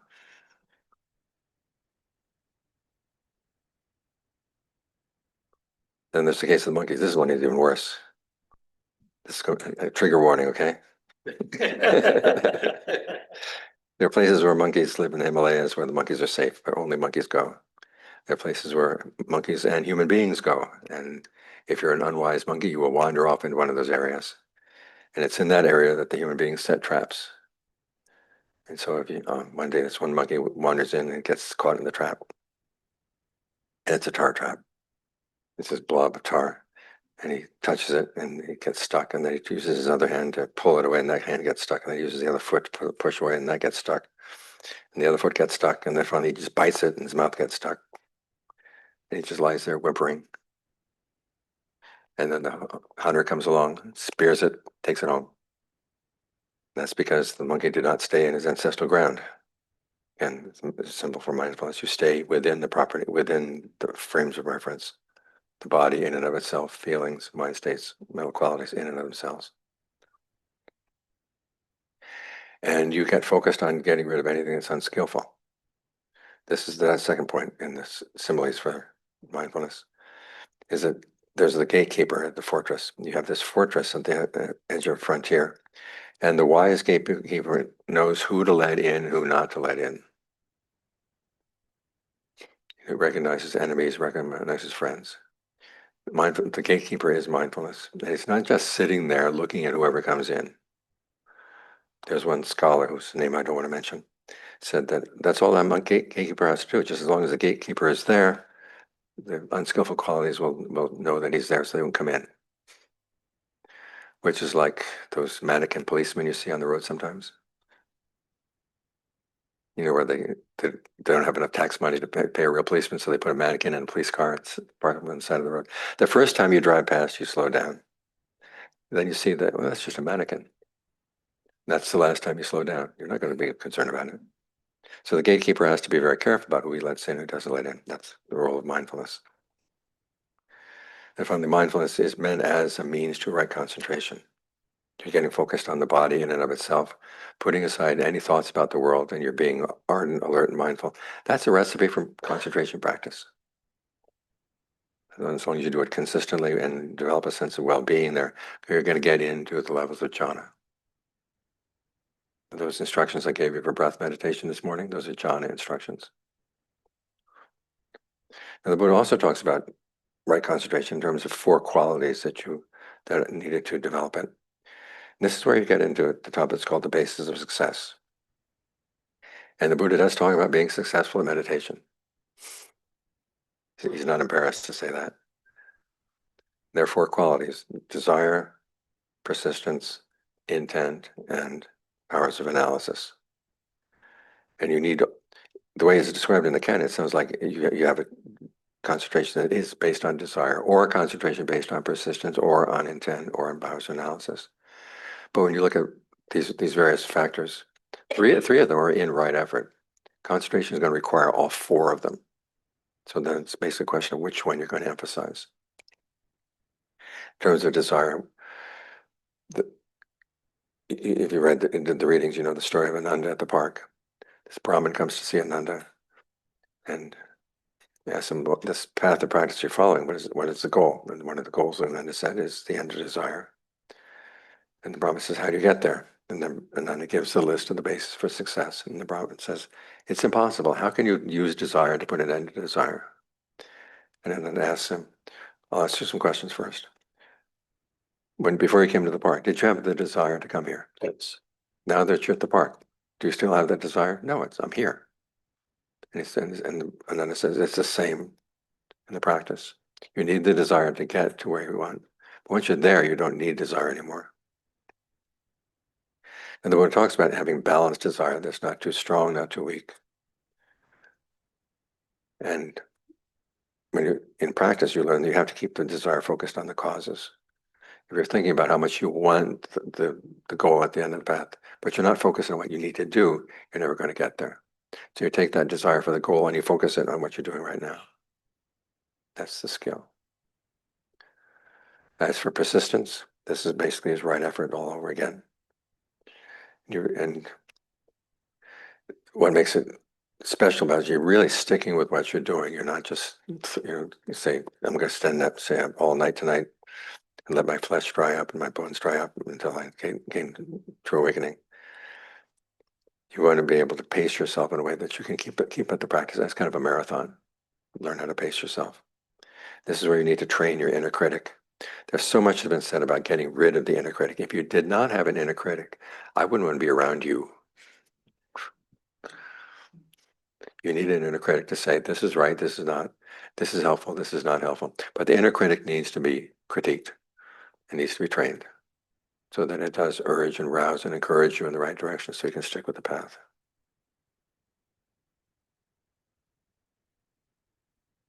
The third quality, intent. You really are focused on what you're doing. This is where Dogen, the Zen master, has a really useful teaching. He says the duty with regard to the third noble truth is to realize it. The duty with regard to the fourth noble truth is to develop it. Those 2 duties are the same thing. No, he's not saying the goal is the same thing as the path. He's saying that what you do on the path is actually going to lead you to realize the end of suffering. Which means in practice, you don't follow the path and keep your eye down at the end of the road to see, when is that going to come? You pay full attention to what you're doing right here. And you pay full attention here, okay, that's where it's going to appear. It's not going to be anywhere else. As far as powers of analysis, you're using your powers of judgment based on what you've done to decide, okay, where is it going well, where is it not going well? This issue came up earlier about when the mind is not settling down. Okay, exactly what are you doing that's keeping it from settling down? You don't look at outside, you look at what am I doing right here, right now? And then try to figure out, in terms of cause and effect, what's causing the problem. And then you try to figure out, this is where you use your ingenuity. This is one of those factors the Buddha talks about. Not enough. He mentions it every now and then in important junctures in the path. But you do have to use your own power, creative powers, to figure out, okay, it doesn't work. What can I think of that might work? It's using your imagination in a practical way. So you're trying to pass judgment on things. This is in line with there's an interesting passage in the Sutta, Anguttara 1073, where the Buddha gives a long random list of things that are nourished, things that he said they're hard to find in the world, but they can you can either put obstacles to them in your path, or you can nourish them in your life. He starts out with things like, well, wealth is hard to find, beauty is hard to find. It sounds like it's going to be all about lay concerns. And then at the end, he says, oh, by the way, Dharma is hard to find. And Dharma is found how? It's through commitment and reflection. You commit yourself to doing it, then you reflect on the results. And then when you reflect on the results, you figure out, okay, what have I done wrong? Can I go back and do it again? So unlike the Galama Sutta, where it sounds like all you have to do is, the Buddha has to please you first before I'm going to take anything the Buddha says. No, the Buddha says, you've got to commit yourself first and judge your actions and learn how to be a reliable judge. And you judge them where? In light of the Third Noble Truth, it is possible to put an end to suffering. So when you judge your actions, is this good enough? If you haven't reached the end of suffering, it's not good enough yet. There's more to be done. But that is a possibility. Now you may notice these qualities of desire, persistence, intent, and powers of analysis can actually be used in any skill. And it's interesting that when the Buddha lists the Wings to Awakening, which is his list of the most important teachings he gave, this is one of the lists. But you hardly ever hear about it in Western Buddhism. Because desire is bad. Analysis is bad. I actually heard one monk say, don't try to figure things out. So well, if you're not figuring things out, what are you doing? Efforting is bad. But actually, the Buddha said these are important parts of the practice. And you go to Asia, and it's all over the place. Do you want to succeed in education? Desire, persistence, intent, analysis. Someone reported they went to a helicopter repair place outside of Bangkok one time. And there they were. Desire, persistence, intent, analysis. If you can get Apple to put it on its...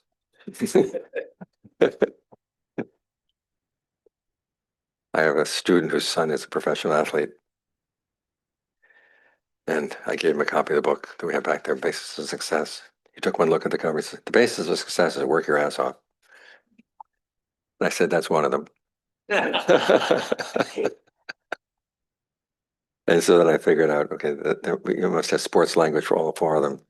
Okay, you gotta want to win, gotta work your ass off, lock in, use your brain.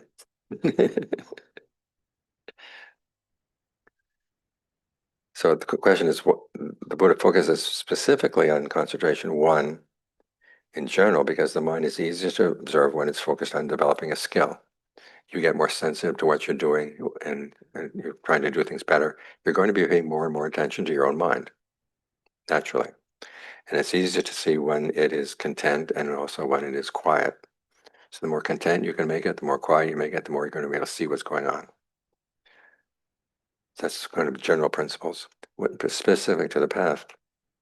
We mentioned this earlier, that if you're trying to avoid becoming and non-becoming without falling into the trap for craving or becoming and craving for non-becoming, you've got to go back and look at, well, what are the steps that lead up to becoming? How do I abort the process before it happens? And this is where Tibetan core rising is really useful. The sense that it points out that even prior to sensory contact, there are a lot of these things going on in your mind. There's intention, there's attention, there's perceptions, there's directed thought, there's evaluation, feelings of feelings. These are the things, these are the building blocks of a concentration state. And as you get more sensitive to these things, as you're trying to master the concentration, you get more sensitive to the steps that lead up to becoming in general. This is why becoming is such an important part of the path. So those are some of my thoughts about the path as a skill. The Eightfold Path is following the pattern that you would use for pursuing any desire and applying it specifically to the desire to put an end to suffering. And then the four bases of success, which are basically an expansion of the Buddhist teachings on commitment and reflection. You commit yourself by having the desire, by being persistent, being intent, and then you reflect, use your powers of analysis to figure, okay, what did I do wrong? Let's go back and fix it. And this is the sort of this approaching the path as a skill this way helps cut through a lot of the recriminations that we have when my meditation is not going well. I'm a horrible meditator.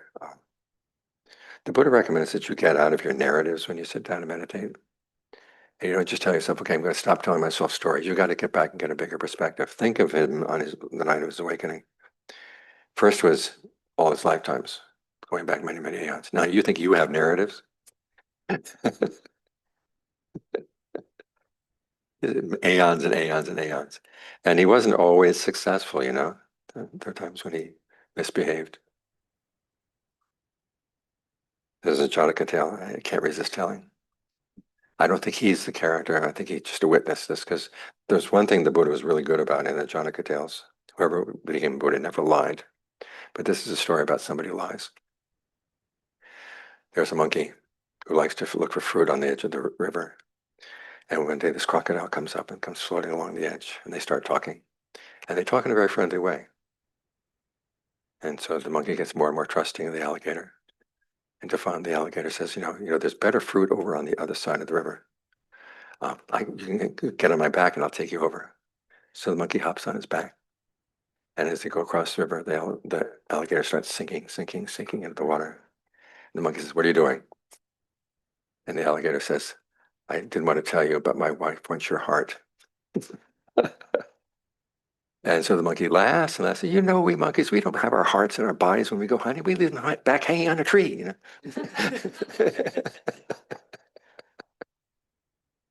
The alligator says, oh, turn around, goes back, and the monkey gets off the alligator, disappears in the forest. End of story.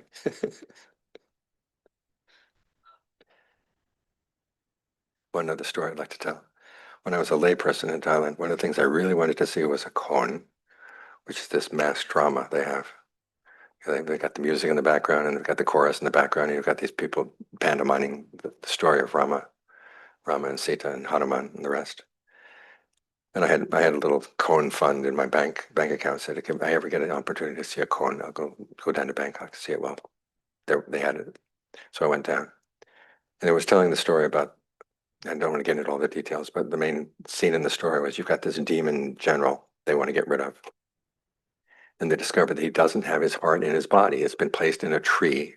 There's a spell on it, a magic spell on it to protect it. And so Hanuman goes and looks for the tree. And so he finally gets the tree. And so you've got the tree on the stage, and you've got the stagehand behind dressed as a deva holding up the tree. So there's a tug of war between Hanuman and the tree deva over the tree.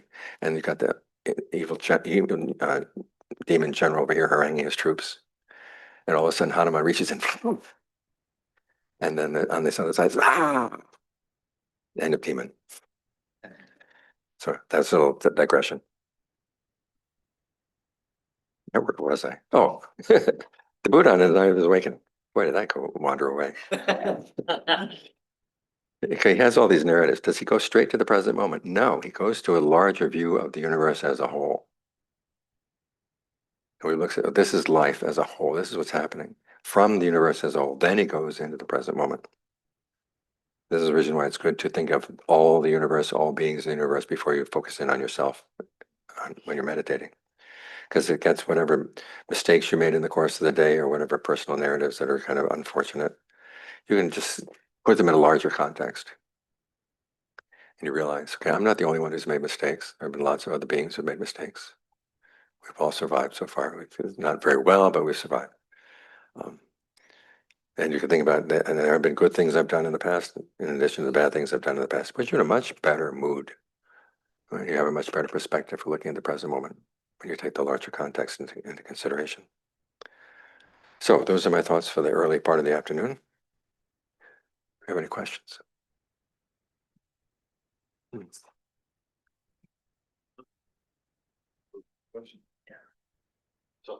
Hi, Anjan, Jeff. Thanks for the talk. I wanted to ask if you'd be able to speak about humility. I feel like that's a topic that's been neglected in with Dhamma talk canon. Talk about what? Humility. Humility? Humility in the sense that maybe the Buddha knew something I don't know. I guess in a sense of cultivating or being humility, like that quality. Okay, humility is important in the sense that you give the Buddha the doubt, the benefit of the doubt, that there's a lot of things the Buddha doesn't explain fully. And you have to, and a lot of things he does explain that you may not be sure about, and you say, well, let's give it a try, because this is a teaching that's been tested many generations. There is this Western tendency to say, hey, we're Westerners, we know what we're doing. We can go straight to the top, and you have to realize, okay, I've got some groundwork needs to be done. Ajahn Chah had an image, which you don't find in most books about Ajahn Chah. He says, Westerners are like vultures. They fly very high, but they eat very low. So you have to ask yourself, okay, what are my feeding habits here? I've got to take care of those first, rather than going straight for a satori or in awakening. I've got to work on my precepts. I've got to work on my generosity. The lowly practices are not beneath me. That's an important part, because there's a lot to learn about from generosity. It's a lot to learn from one of the precepts. Thank you.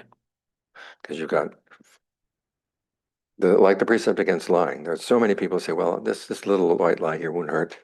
I'm compassionate. I'm wise enough to get away with a good lie and it won't be harmful. But the Buddha says no. In the long term, it's worse. This question comes up in different places. When we were teaching in Massachusetts, and the precept against lying requires no lying at all. In Massachusetts, the question was, what about your tax returns? Do you want to finance those wars? The question in Los Angeles was, your friend is wearing an ugly dress. She asked, how do I look?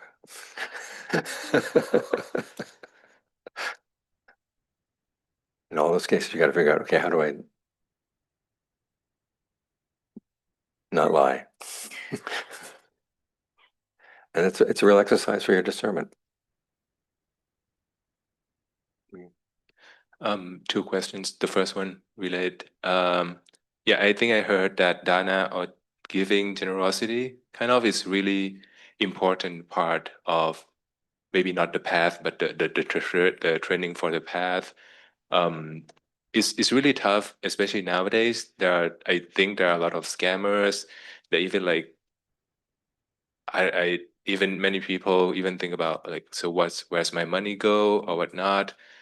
Can I just not do the dāna part, or just do whenever I want and just go straight to the sila, which is the virtue and the concentration? Is it really that important?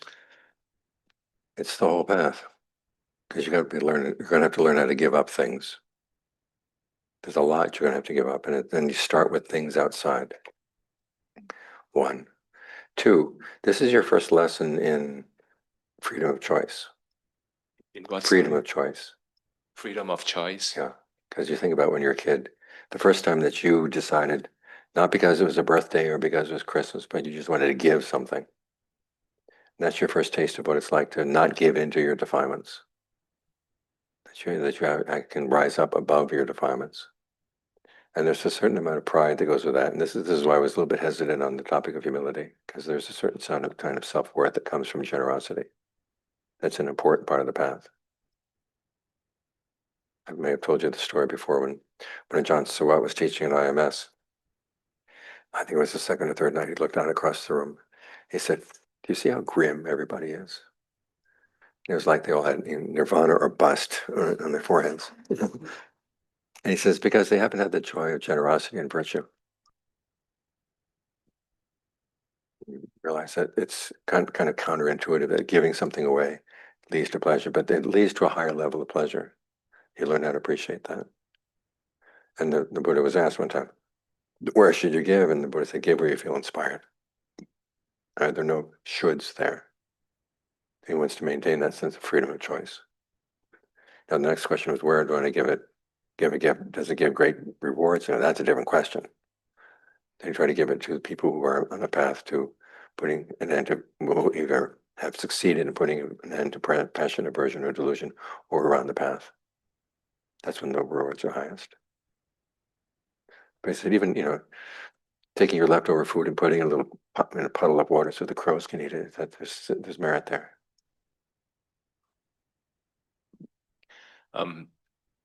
follow up from that, and how that relate to gratitude, especially gratitude in parents. I understand that parents is deemed really important in the teaching in the Buddhist, but nowadays, from movies or many concepts, I will say it bluntly that it's like just parents have some sexual intercourse, then have us, like or they just it's just science.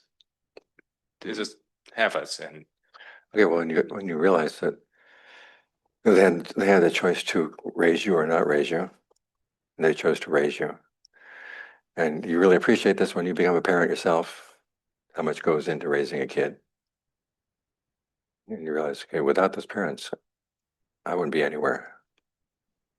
I really owe it to them, and because they had freedom of choice to raise me or not, I have to appreciate that fact that they chose that. and how can we as a kid give back or be in gratitude? How do we have to? You know what the Buddha says, right? If the parents are not generous, teach them to be generous. If they're not virtuous, teach them to be virtuous. If they don't meditate, teach them to meditate. Do you realize how hard it is to teach parents?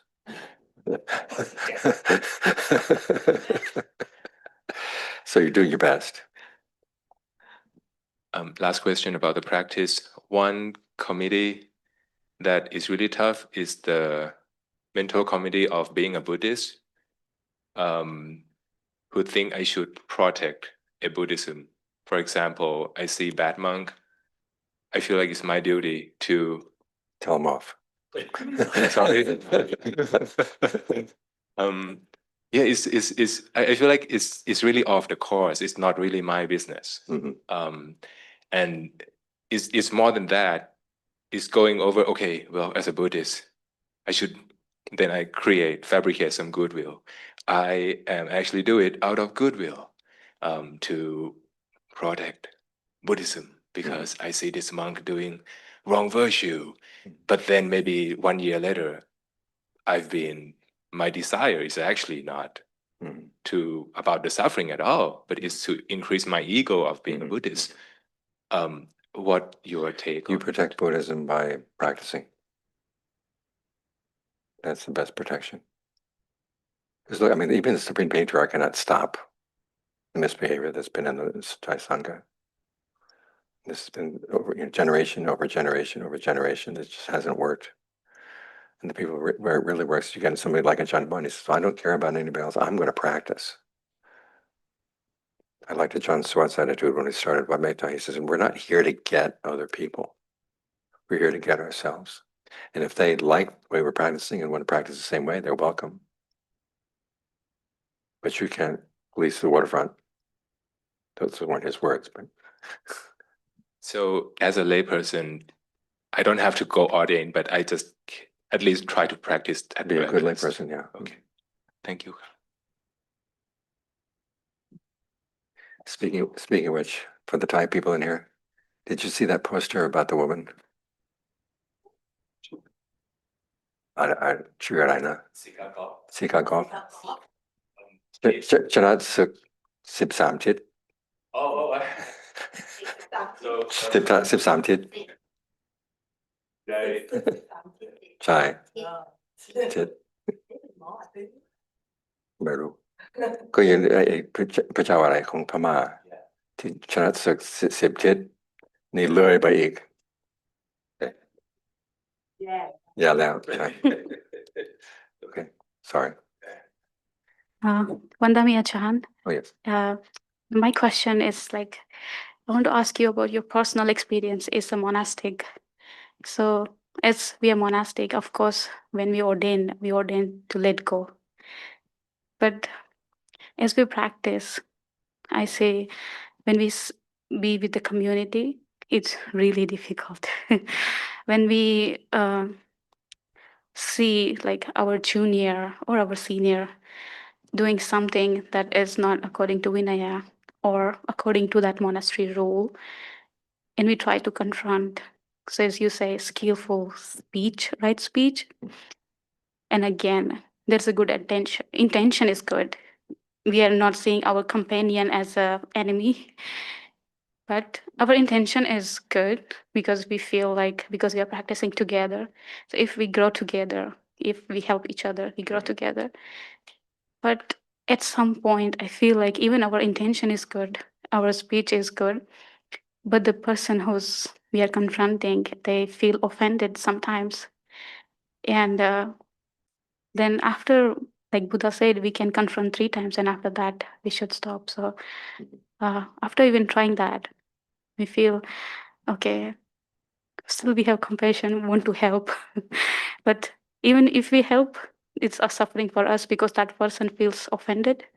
And still it stays in our mind like where we did wrong because our intention was good. And again, if we don't say that, we feel like we could have helped that person to correct them in their own practice and for ourselves. Part of it is learning how to be really skillful in your speech, and part of it is saying, well, maybe she's offended right now, but maybe as she takes it back and thinks about it, she might make a difference. I'll give you a story. We had an old monk at the monastery who ordained after he retired from government service. And on the one hand, he liked to brag about the fact that he had no more sexual desire. On the other hand, he liked to talk about his adventures with prostitutes in his younger days. And after a while, it got to me. And so one day he started talking about how he had no more sexual desire. I said, look, you're the only one around here who's talking about the kind of stuff you're talking about. And he blew up. Where did this get to John for? He said, that wasn't the most skillful way to do that. He said the skillful way was to be, if it's, maybe these stories don't have an effect on you, but it still has an effect on me. Could you please stop talking about them? Instead of putting the blame on him, take the blame myself. Years later, I had a chance to use that lesson. When after John Fuang died, I was in charge of the monastery.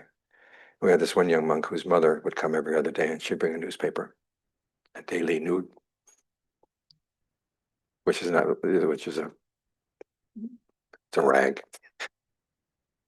And on the second section of the newspaper, they always would have a scantily clad woman. And it seemed that when the newspaper was being left around in the monastery, and there was always that picture right there. So I called the monks together. I said, look, this may not be having an effect on you, but it's having an effect on me. Could we stop this? That was it. So learn how to be non-aggressive. It's not aggressive, Ajahn. It's like, it's not only me. It's like if you see like it's affecting the community, but it's like I don't know how to bring that thing.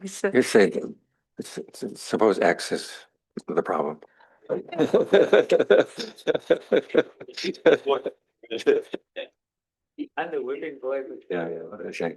And you go to X and say there's a nun here who is behaving in such and such a way. What advice would you give me?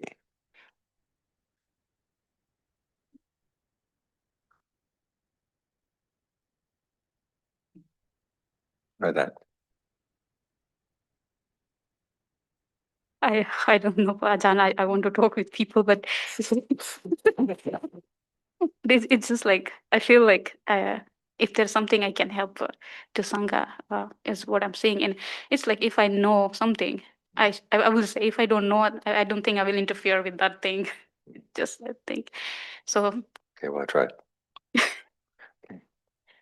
So you're saying that we should focus on ourselves or just let go? No, just ask her. You know, there's a nun here who is behaving in a way that I find disturbing. Could you give me some advice? Thank you. One more question, then we go to Zoomland. I have a question about the use of unskillful. Can you hear me? Oh, yeah, well, there. Okay, so I was just trying to locate the voice. You were talking about the use of unskillful mind states like spite to overcome anger. Are there other examples of that are things that we should know about? And yeah, essentially, like, is that are those unskillful mind states the only antidote to other unskillful mind states, or is that sort of a last resort? It's kind of a last resort. If you can't think of a skillful mind state, developing a skillful mind state, well, what would be a milder version of this? And there's another one where the Buddha says, if you find yourself overcome with sexual thoughts, he says, even though I don't usually recommend people go to sleep, I say go to sleep.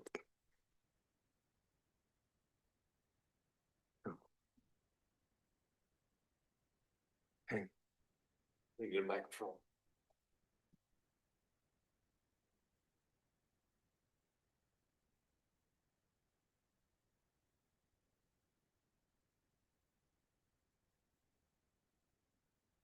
We have a question from Vandana Alai.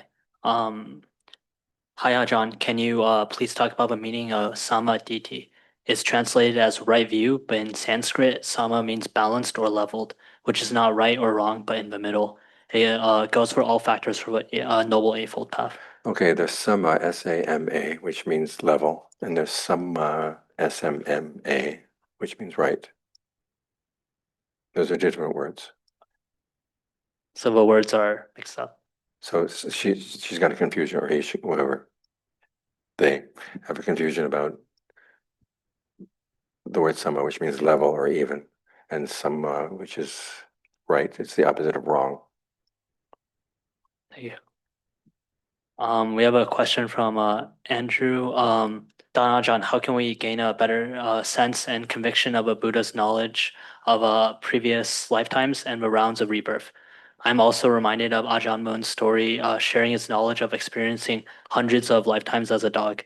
Often, though, as a practicing meditator, we are told to ignore our visions or to be hesitant of them. I was wondering what is the distinction between what the Buddha and Ajahn Mun experienced and how we realize this in our own practice. Okay, in your own practice, you're not going to know anything for sure until it's stream entry. And let's say this: when you become an arahant or you become a Buddha, your receiver is less static. In other words, you can trust your visions more. Thanks.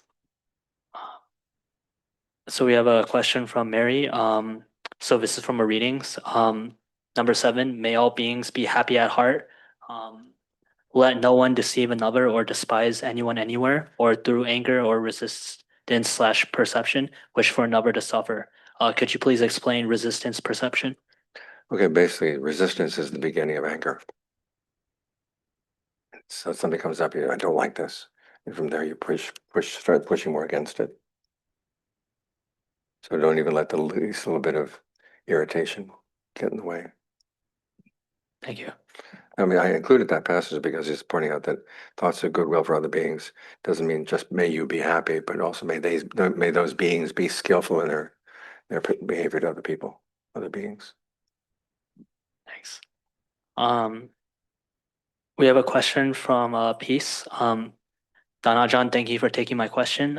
If I don't stretch well or perform yoga before I sit to meditate, I find that I have many pains in my body, mostly under my shoulder blades, and at the base of the back of my neck and around my chest.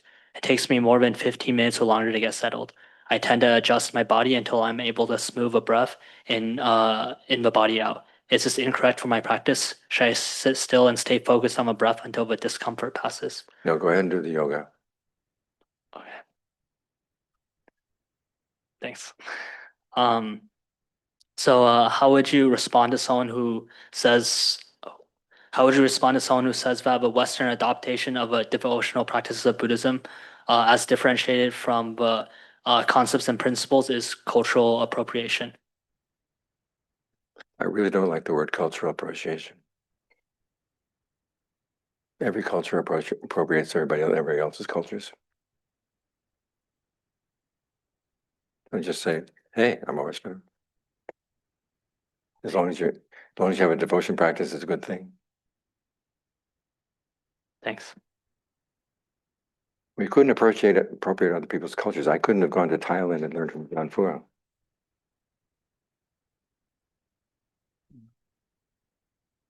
True.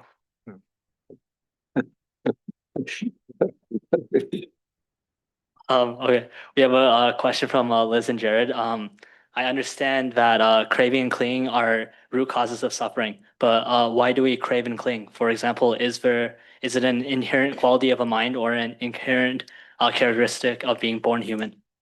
It's an inherent quality of the mind. Dogs cling and crave, cats cling and crave. All beings cling and crave. Remember what I said earlier about how the Buddha said that, excuse me, all phenomena are rooted in desire. Desire is one of the parts, it's a part of clinging and it's a part of craving. It's inherent there. Thanks. Let's see. We have a question from Liz Horn.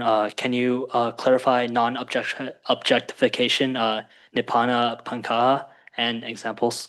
Okay, I was going to do that later on in the afternoon. Okay, that's good. Maybe one more. Okay. Yeah, we're going to be here till 2:30, so a couple more, yeah. Okay. When met with our personal anger in response to a triggering situation and adrenaline is evident in the body, what technique or of techniques is recommended to reduce that chemical surge? Okay, you're going to have to live with a chemical surge for a little bit, but breathe calmly so you don't aggravate it even further. Because if you feel angry at your chemical surge, then it's just going to get worse. Say, okay, that's going to be there for a while. Drink a lot of water until you have to go to the bathroom. And get those chemicals out of your blood. Thanks. So we have a question from Yulia. Question, can someone who is prone to psychosis have a healthy practice of meditation?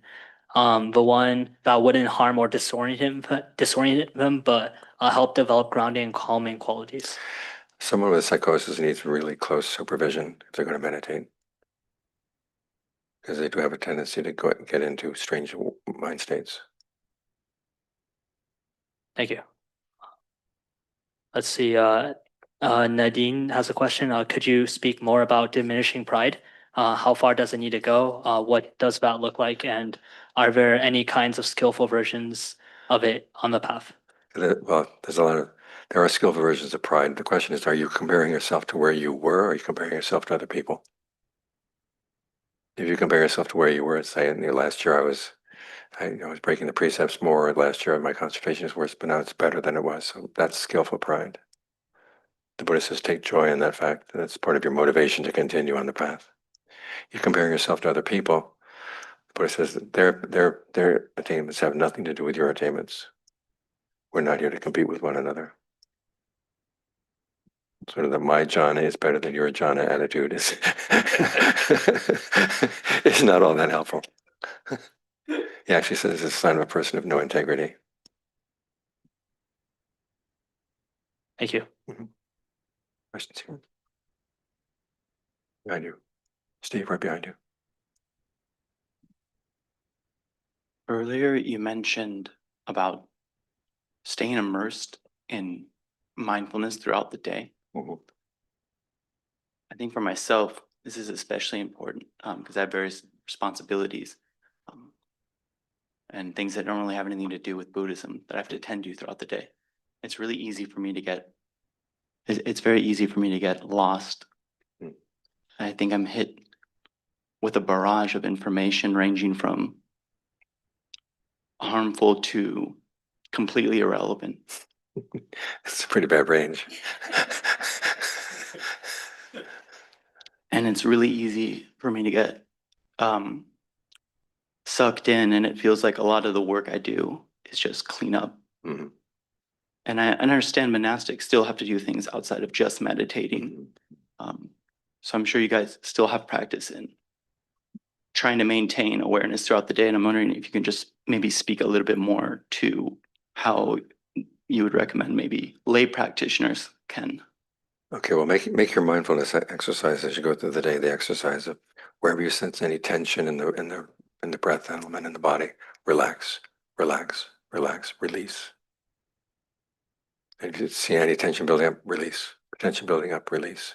That makes it more desirable to be mindful as you go through the day because you can see you're actually doing something and not just holding on to the present moment, but you're actually doing something that feels good in the present moment. That makes it a lot easier.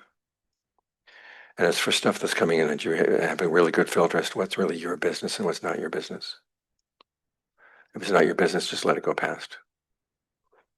Our problem is our minds tend to be like vacuum cleaners. everything that comes by, and it's usually mostly the dirt, you know. You clean the bag, you clean the rug gets left behind, the dirt gets taken home.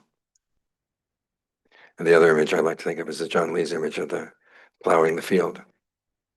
If you have a bag behind the plow and it's collecting all the dirt coming off the plow, there comes a point where you just can't go any further. When it goes off the plow, just let it go off the plow. I had a student in Singapore one time who was complaining that every day after he came home from work, it was like he had this garbage can that he had to empty out first as he meditated. And I said, put a hole in the bottom. Stuff that let anything that can go through, just let it go through. And hold on only to things that are really, really worthwhile.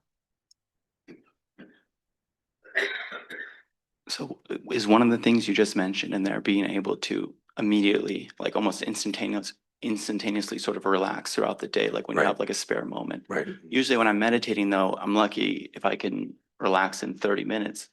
So I'm wondering, is there a way to practice like, When you see a specific tension coming up, just say, I'll relax that tension. okay, so you don't necessarily mean I need to relax like everything. No, just wherever you notice the tension, you relax that. Okay, thank you.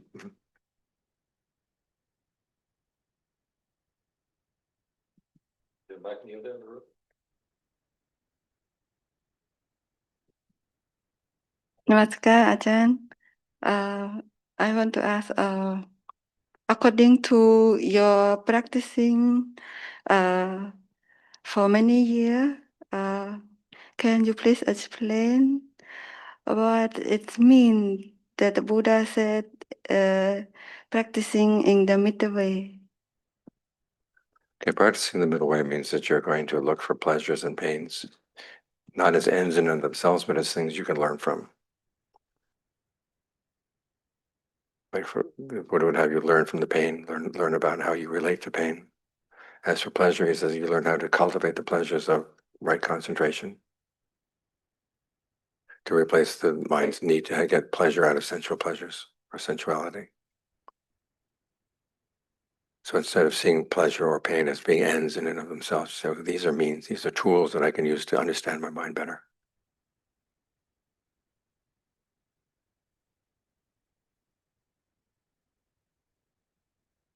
We have 4 more minutes.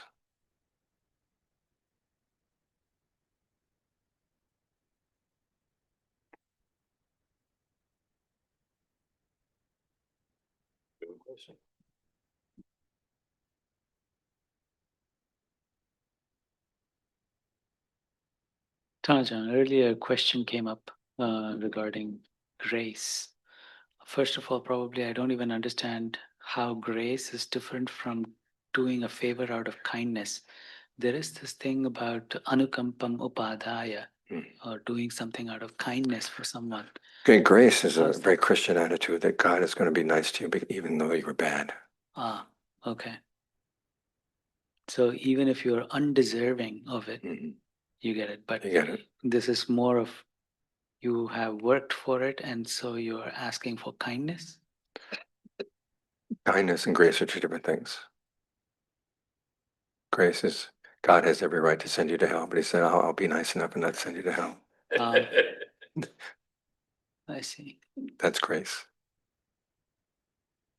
Even though you deserve, you know, the story of Job. Not really. She's not a very good Catholic either. At any rate, Job complains to God because what happens is Job is a really faithful servant of God, and Satan comes to God, and God is really dumb in this story. I mean, Satan comes to God and says, you know, this servant of yours, Job, that you like so much because he's so good to you. And of course he's going to be good to you because you've been good to him. You've got to be bad to him to see how really loyal he is. And so it just visits, God says, okay, and then he visits all these horrible plagues and things on Job. And Job finally complains. And God comes down in the whirlwind and says, who are you to complain? I'm God. Where were you when I created the earth? Where were you? And Job says, oh yeah, I understand. I'm sorry. And then God says, okay, gets his stuff back. I see. Which is very different from the Pali Canon. You know, there's that monk who gets powers of concentration where he can see the devas, and he asks the devas, "Where does the physical universe end?" They said, "We don't know, but there's another level above." So he goes up and gets to the next level, and he asks them, "Where does the physical universe end?" "We don't know," but keeps getting sent up the deva bureaucracy, and finally gets to this one level where they say, "Okay, we don't know, but there's the great Brahma. He's sure to know." You know. You meditate and he'll appear in a great light. So he meditates and all this great light comes in. There's the great Brahma. And the monk comes up and says, "Where does the physical universe end?" And God says, "I'm great God, knower of all, seer of all, creator of all, and ever has been and ever will be." And this is not Job. The monk says, "That's not what I asked you." I asked you, where does the physical universe end?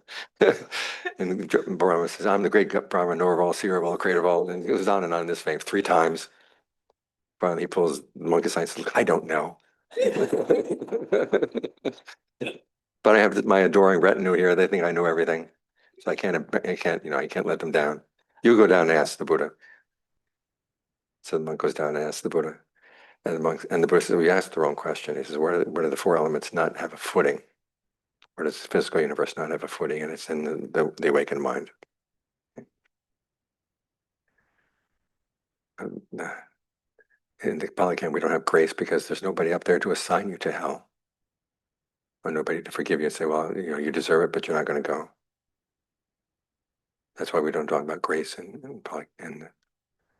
It seems something like moments of grace when you're sitting meditating, you're miserable, all of a sudden everything kind of breaks open. That's because you have some good past karma, and it finally bears fruit. One more related question, perhaps. I also remember one sutta where I think it is the desirables sutta, Ittha sutta, or something where the Buddha actually lists 5 things that are desirable, but he says prayer and making wishes are not sufficient. I think you said something very similar just about in the earlier part of the talk today, that wishing for not having aging, sickness, and death is not in itself a bad thing, but not following through with the right path is where the problem Suffering comes in. So that is the only reason why prayer and wishes are not really skillful enough. Right, because just the power of wishing something, it's not going to make it happen. But having the wish itself is not a bad It's not a bad thing, but then the question is, okay, what are you going to do? We're not Barney, the dinosaur. And we're not the anti-Barney.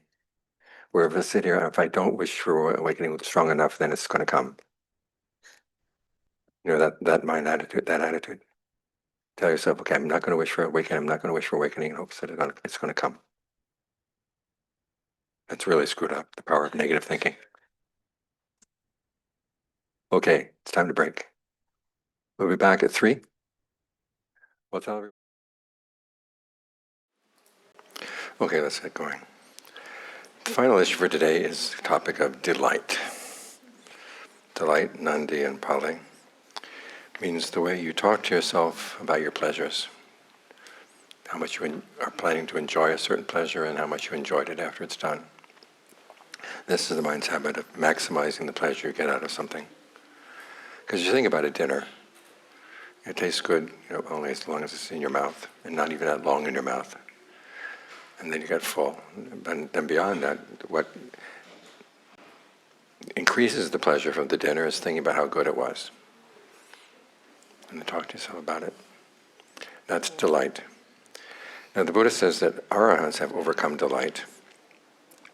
And it's not because they become jaded and dulled.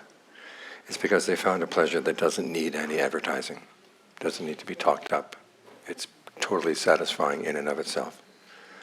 To get there, though, and the Buddha does say that delight is one of the causes of suffering. But again, it's something you've got to learn how to use on the path, part of your motivation, the lighting and the practice of the path, so that you can overcome your delight in things that would lead you away from the path. So although the goal itself does not need delight, the path does. There are two ways that the Buddha, as you think about overcoming delight for the wrong things. One is through satire. We don't really think about this much, but there's a fair amount of satire in the Pali Canon. It's kind of like the Calvin and Hobbes series that they had in the magazine Chewing. Remember that? The Chewing magazine, which would have quizzes on are you getting the maximum pleasure out of your chewing gum, and advice on how to maximize, how to strengthen your jaws so you can get stronger chewing, that kind of thing. The satire in the Pali Canon, probably the main instance of satire, is something that people don't recognize as satire. It's the story of Supa the nun. Supa the nun is going through the forest alone, and she meets up with this rogue. He's the son of a goldsmith, and he's got all the lines. There's an old Indian tradition of Kavya aesthetics, in which they talk about how the kind of vocabulary and the words that you use in order to increase, say, it could be a humorous mood in the audience or a sensual mood in the audience. He's got all the sensual lines in Pali Canon.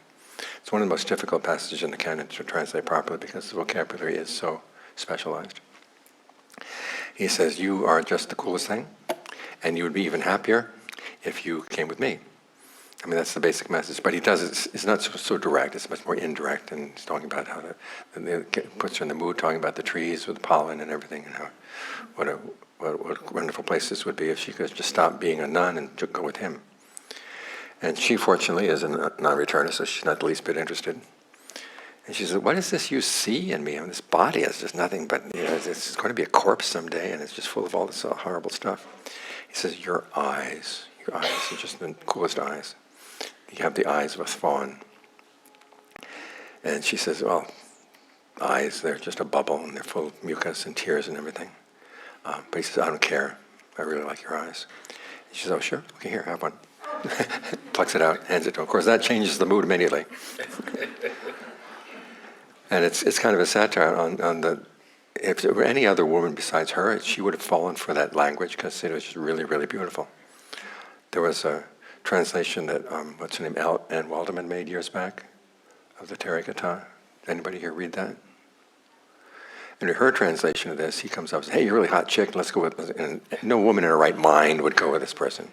Misses the whole point entirely. So the Pali Canon does make sort of, it subverts the genre, you might say, but also it's just for the satirical effect. It's this beautiful, beautiful mood, and then she breaks it with reality. That's one of the ways that they try to get past delight. The other is, the other satires in the Pali Canon have to do with ascetics who get married. Foolish old ascetics who just couldn't keep it up, their ascetic life, and finally get married to a young woman. And they will do many, many foolish things to please the young wife.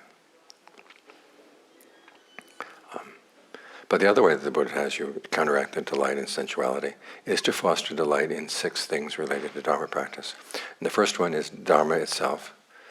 Second is delight in developing. The third is delight in abandoning. Fourth is delight in seclusion. Fifth is delight in the unafflicted. And sixth is delight in non-objectification. Now we go to what those mean one by one. First, delight in the Dharma. You delight in the Dharma because it gives big answers to the big questions of life about aging, illness, and death. There's a great passage in Knut Rasmussen's book, Across Arctic America. This is a case, Knut Rasmussen was, I think he was 3/4 Danish and 1/4 Inuit, born in Greenland. And at that time, they didn't know for sure whether the Inuits in Greenland and the Inuits in Alaska and across northern Canada were the same culture. And so he decides to go across by dog sled to check this out. And so he spends about 2 years going from tribe to tribe to tribe. And he was the first person to prove that it was one cultural district all the way across. And he talks about, he was interested in gathering up religious artifacts. He was talking to a couple shaman, and every time he asked them about their beliefs, they said, it's not that we believe things, we fear. And they would go down the fears that they had developed about the various taboos that they had learned. And he says, we got these messages from spirits. And the shaman were really involved in some pretty intense stuff. But they don't answer the big questions. Like my aunt here was a wonderful wife, a wonderful mother. Her children died, her husband died, and now she's alone and blind. Why does this happen? And the spirits couldn't answer. Whereas, the Dharma provides answers to these kinds of things. Now you might say, well, I don't know for sure whether they're true or not, but the Buddha says, well, take them on as working hypothesis. When he talks about right view, he chooses the word view very advisedly. He's not saying right knowledge. Some of the secular Buddhists say, well, we don't really know for sure where karma works or whatever. The Buddha's not asking you to know. He says, take this on as a working hypothesis. Test it. If you assume that this is right, how are you going to behave? What kinds of things are you going to learn? So he doesn't leave the mysteries of life as big mysteries. He also teaches you that the universe doesn't, as I said earlier, does not have a purpose for you. So you're free to choose your purpose for yourself, and you're free to choose the goal of the end of suffering. There's no one who can say that that's bad. No one can say you shouldn't do that. So you're free in that way. It also teaches that you have power, which is that you have the power to make choices that will affect your life. You can take it all the way to the end of suffering. The Buddha saw his duty as a teacher was to teach people what should and shouldn't be done. And this is what's needed by an active mind. Since you're constantly doing things all the time, you need some advice. You don't come into it's not like buying an Apple computer where you open it up and there's instructions, or there used to be instructions. Now you have to go online. You have to learn how to figure these things out. So you've got the advice from someone who has figured them out. So you're not left defenseless in the face of suffering. For instance, it's teaching that you do shape the present moment, which means that you are free to not suffer in the present moment. You don't have to just put up with things. You can be strong. You can be strong in the face of strong, unskillful desires. It gives you clear answers to these questions, clear advice. And it teaches you noble advice. He's asking you to behave in a noble way. I may have told this story before here, but when I was first coming back to the States, I was meeting with a group in Orange County, and there was a Russian emigre there, part of the group. And one night I gave a Dharma talk, and I mentioned the word dignity. And she came up afterwards, she said, I've been in America for a decade. This is the first time I've heard the word. I learned it in English class in Russia, but I never heard anybody use the word dignity since coming here. Think about that. What's happened to our culture? But the Buddha does give noble advice on how to approach your clingings, how to approach your cravings. It's called the noble truth of suffering, the noble truth of the cause. Not because suffering and its cause are noble, but it's taking a noble approach. Learning to step back from your cravings, step back from your clingings, and see exactly what they're doing. See how you don't want to have, and don't want to identify with them, and you don't have to. This delight in the Dharma in this way counteracts delight in the idea that there are no objective standards, so that you can do whatever you want. It also counteracts the delight in determinism. People say, well, I have no power to make anything, so I'm not really responsible for anything. I can never understand people who want to believe in determinism. I mean, if you believe in determinism, you're trapped. Whatever's going to happen, you have no control at all. And for a lot of people, it's just that issue of, well, I don't want to be held responsible. I would much rather put up being responsible than learning how to be responsible in a skillful way. And delight in the Dharma basically makes it easy to overcome delight in almost anything that has to do with secular Buddhism. The idea that it's better to have life and death left as mysteries, and ethics, or the basis for ethics, left uncertain. So that's delight in the Dharma. You realize, okay, we've got something that's been proven and tested over the centuries, and it gives you good advice to become a noble person who can control your life to the point where you don't have to suffer. That's something worth your delight, that we'd be able to find this. Delight in developing and abandoning go together. Basically, it's delight in developing skillful qualities, abandoning unskillful qualities. In other words, it teaches you to delight in all the challenges of the path.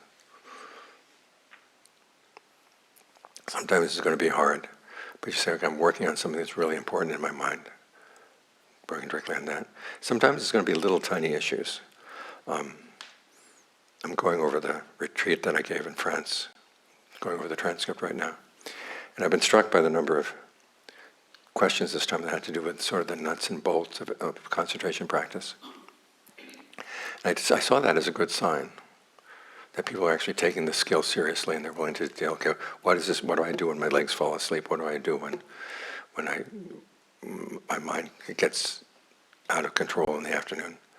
It's a sign that they're willing to take on the specific issues that are involved in the path. You're not just thinking about how I want this goal at the end and just hold on to that. You're saying, okay, what is needed to get there? I'm willing to take delight in every little step I take along the way.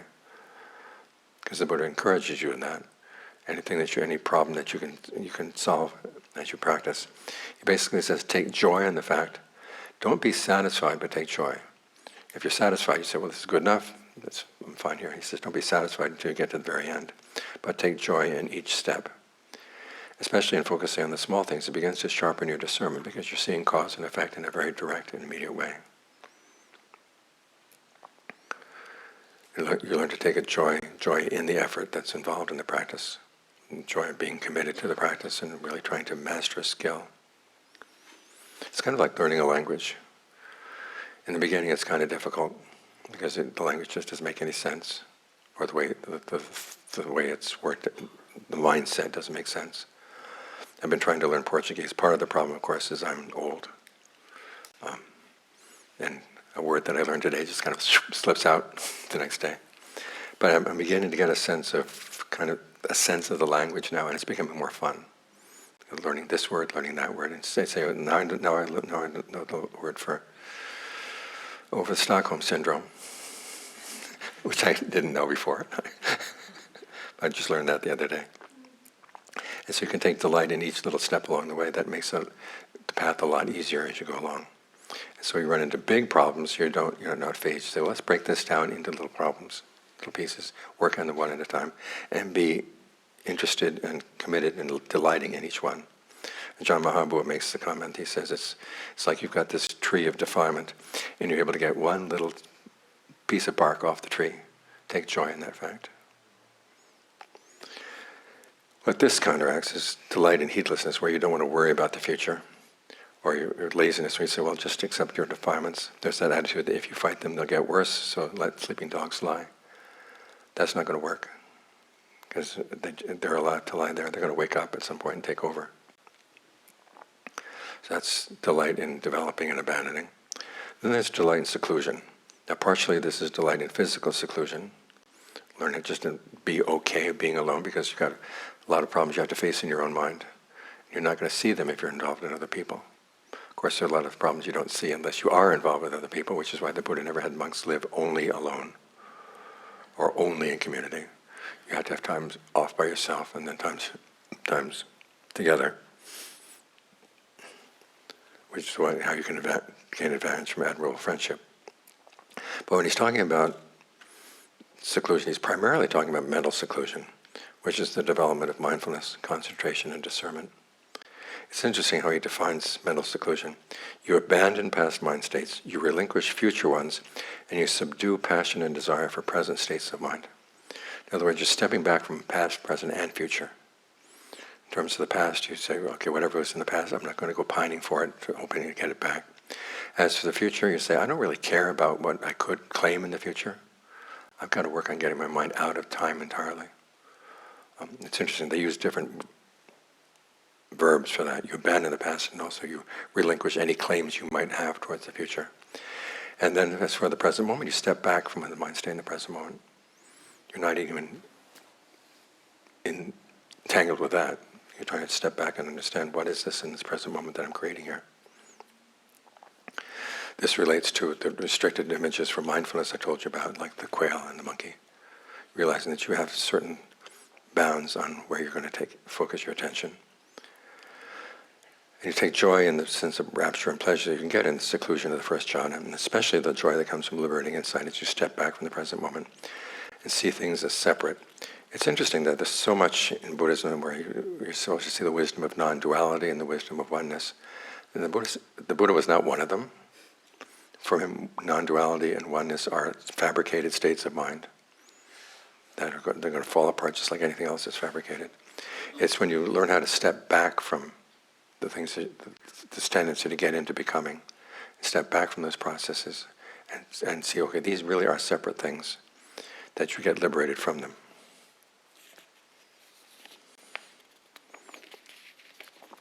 What this does, it counteracts your delight in getting entangled with other people. Spending time on social media I have a friend who's a psychic, and I don't know her that well, but she's told me about it for a long time. She's had this thing where when she meditates, she sees spirits of dead people coming, and she has to advise them and letting go of the past so they can get on, moving on to the future. And she sees, in the past used to be letting go of family, letting go of the wealth, and now it's letting go of your iPad and iPhone.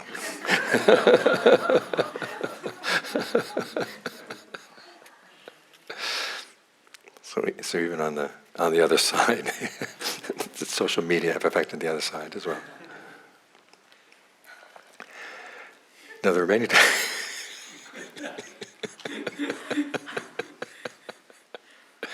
Can you imagine you're denied access to your phone for a whole day, and it's hard, When you die, it's going to be even harder.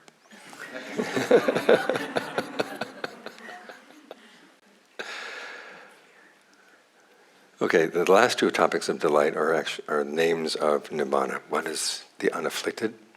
It's called that because there is no affliction for anybody. You don't afflict anybody. You yourself are not afflicted in that state. And the other is the delight in non-objectification. Non-objectification is the word papancha. And this term has been taken over by the Vipassana community to mean just kind of thinking that goes out of control. People get onto Vipassana retreats that last for a couple of weeks, and they suddenly find themselves getting obsessed by a certain thought pattern. That's been called papancha in the modern world.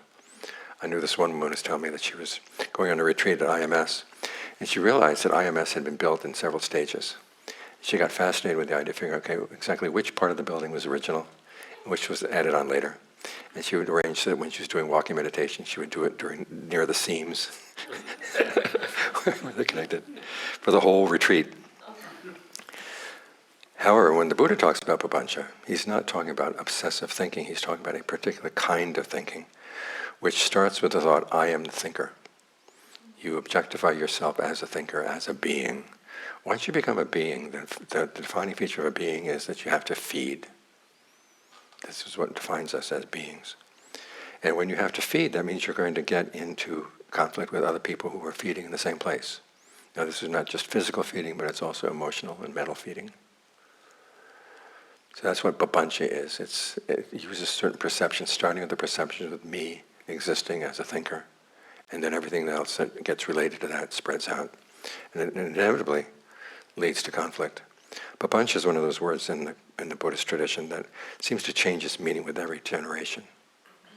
It always has a negative connotation, but the constant is always that it leads to conflict. So when you delight in non-objectification, you're delighting in an aspect of nibbana where there is no conflict. And I'll get that in a moment, but let's go back and consider the unafflicted first. As I said, there is no affliction for yourself or others in nibbana. However, when you're talking about affliction, the Buddha actually says that avoiding affliction, it starts from the very beginning of the path. You may know the story about the Buddha's instruction to Rahula, his son. He comes to see the Buddha comes to see Rahula one afternoon. Rahula sees him coming in the distance, so he prepares a jar of water and a dipper for him to wash his feet. And the Buddha takes the dipper, washes his feet, and he leaves a little bit of water in the dipper. And you get the feeling that Rahula probably told a lie that day, because that's the first thing the Buddha talks about. This is my experience with the John Fuhang. I was sitting and thinking about something up on the top of the hill, and I'd come down and I'd be fixing his bath for him, and after the bath I'd have a cup of tea, and he said, I'd like to talk about this. And it was what I've been thinking about that afternoon. It happens once or twice, you say a coincidence. It happens every day, you say, oh, this is bad.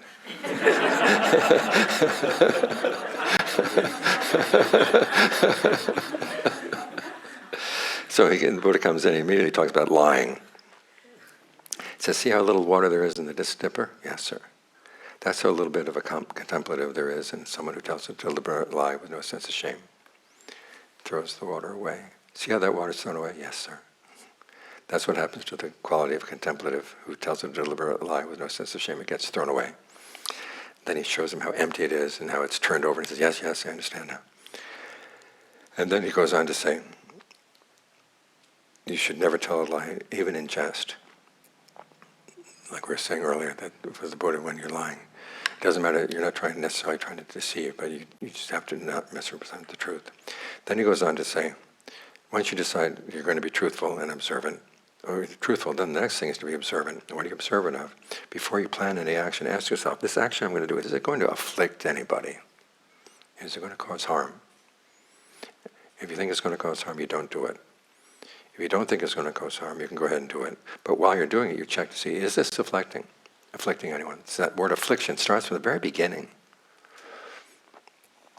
Also notice one thing I missed was this action that I plan to do, this action that I am doing. And then after it's done, this action that I have done, what were the long-term consequences? So again, this idea that you shouldn't have any sense that you are doing the practice. It's not, that idea doesn't come from the Buddha. You take responsibility for your actions. And from then, starting with just on your everyday actions, then you take it into the practice of concentration. You begin to see that certain states of concentration are less afflicted than others. And you try to avoid affliction as you get deeper and deeper into concentration. Like when you move from the first jhana to the second jhana, you realize, okay, if I went back to the first jhana, I'd be engaged in directed thought and evaluation again, that would be an affliction. Or if you get into the third jhana where you have just pleasure but no rapture, you say, if I went back to the rapture, that would be an affliction. Because the rapture can sometimes get too intense, and so on, up the ladder.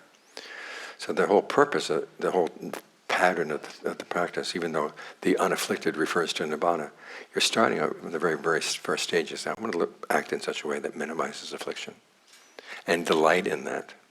If I'm able to act, this is what he tells Rahula, you reflect on your actions. After they're done, you see, I didn't afflict anybody. Take joy in that and continue training.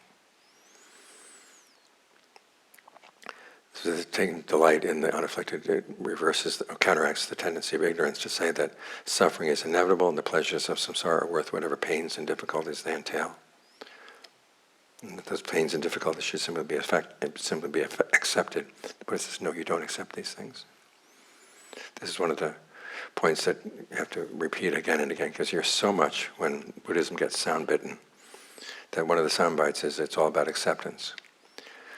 Now the Buddha says, yes, there are some things you accept. You accept the fact that people will speak to you in harsh and hurtful ways. You accept the fact that there's going to be physical pain in life. You accept the fact that if somebody has died, they are dead. And then if you have known that you did something unskillful in the past, you accept the fact, yes, that was unskillful. But then he doesn't just leave you there. He says, okay, if there's physical pain, there are ways of dealing with physical pain so you don't have to suffer from it.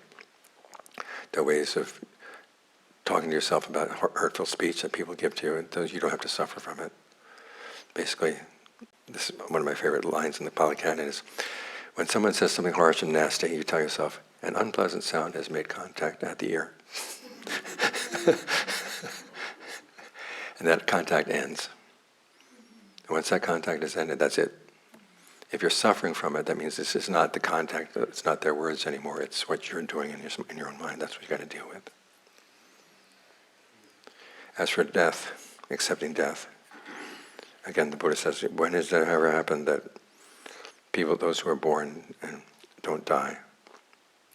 And he says, go ahead and, whatever ways you have of honoring the dead through eulogies and making gifts and that kind of thing, go ahead and do that. But at the same time, realize that this is universal, so as to transform your grief into compassion when you think about other people having died. I noticed my brother died 2 months ago, and my sister-in-law has been taking it really hard. And I happened to mention the other day somebody else who had died, and she was just so sorry for the person whose partner had died. I realized, okay, when you suffer grief, okay, expand it to be compassion, so it's not just you. And take some of the pain away from your own grief. There's a great story in the commentary. This king his queen has died. He doesn't accept the fact that she's dead, so he keeps the body around the palace. You can imagine nobody in the palace likes this. And so they said, what can we do? So they find a monk who's psychic, and they ask the monk, can you find out where she has gone? Well, it turns out she's been reborn as a worm. Oh.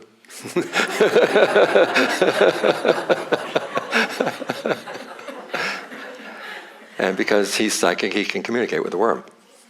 So he brings the worm into the palace and presents it to the king and asks the worm, do you miss the king? Oh no, I don't miss the king. I've got this really cool hunk of a husband now and he's really good to me. And the king gets rid of the body.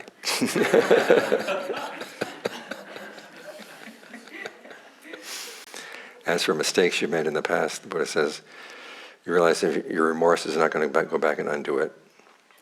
The best thing you can do is recognize it as a mistake, resolve not to repeat the mistake, and then have lots of goodwill for yourself, lots of goodwill for the person you harmed, and lots of goodwill for all beings.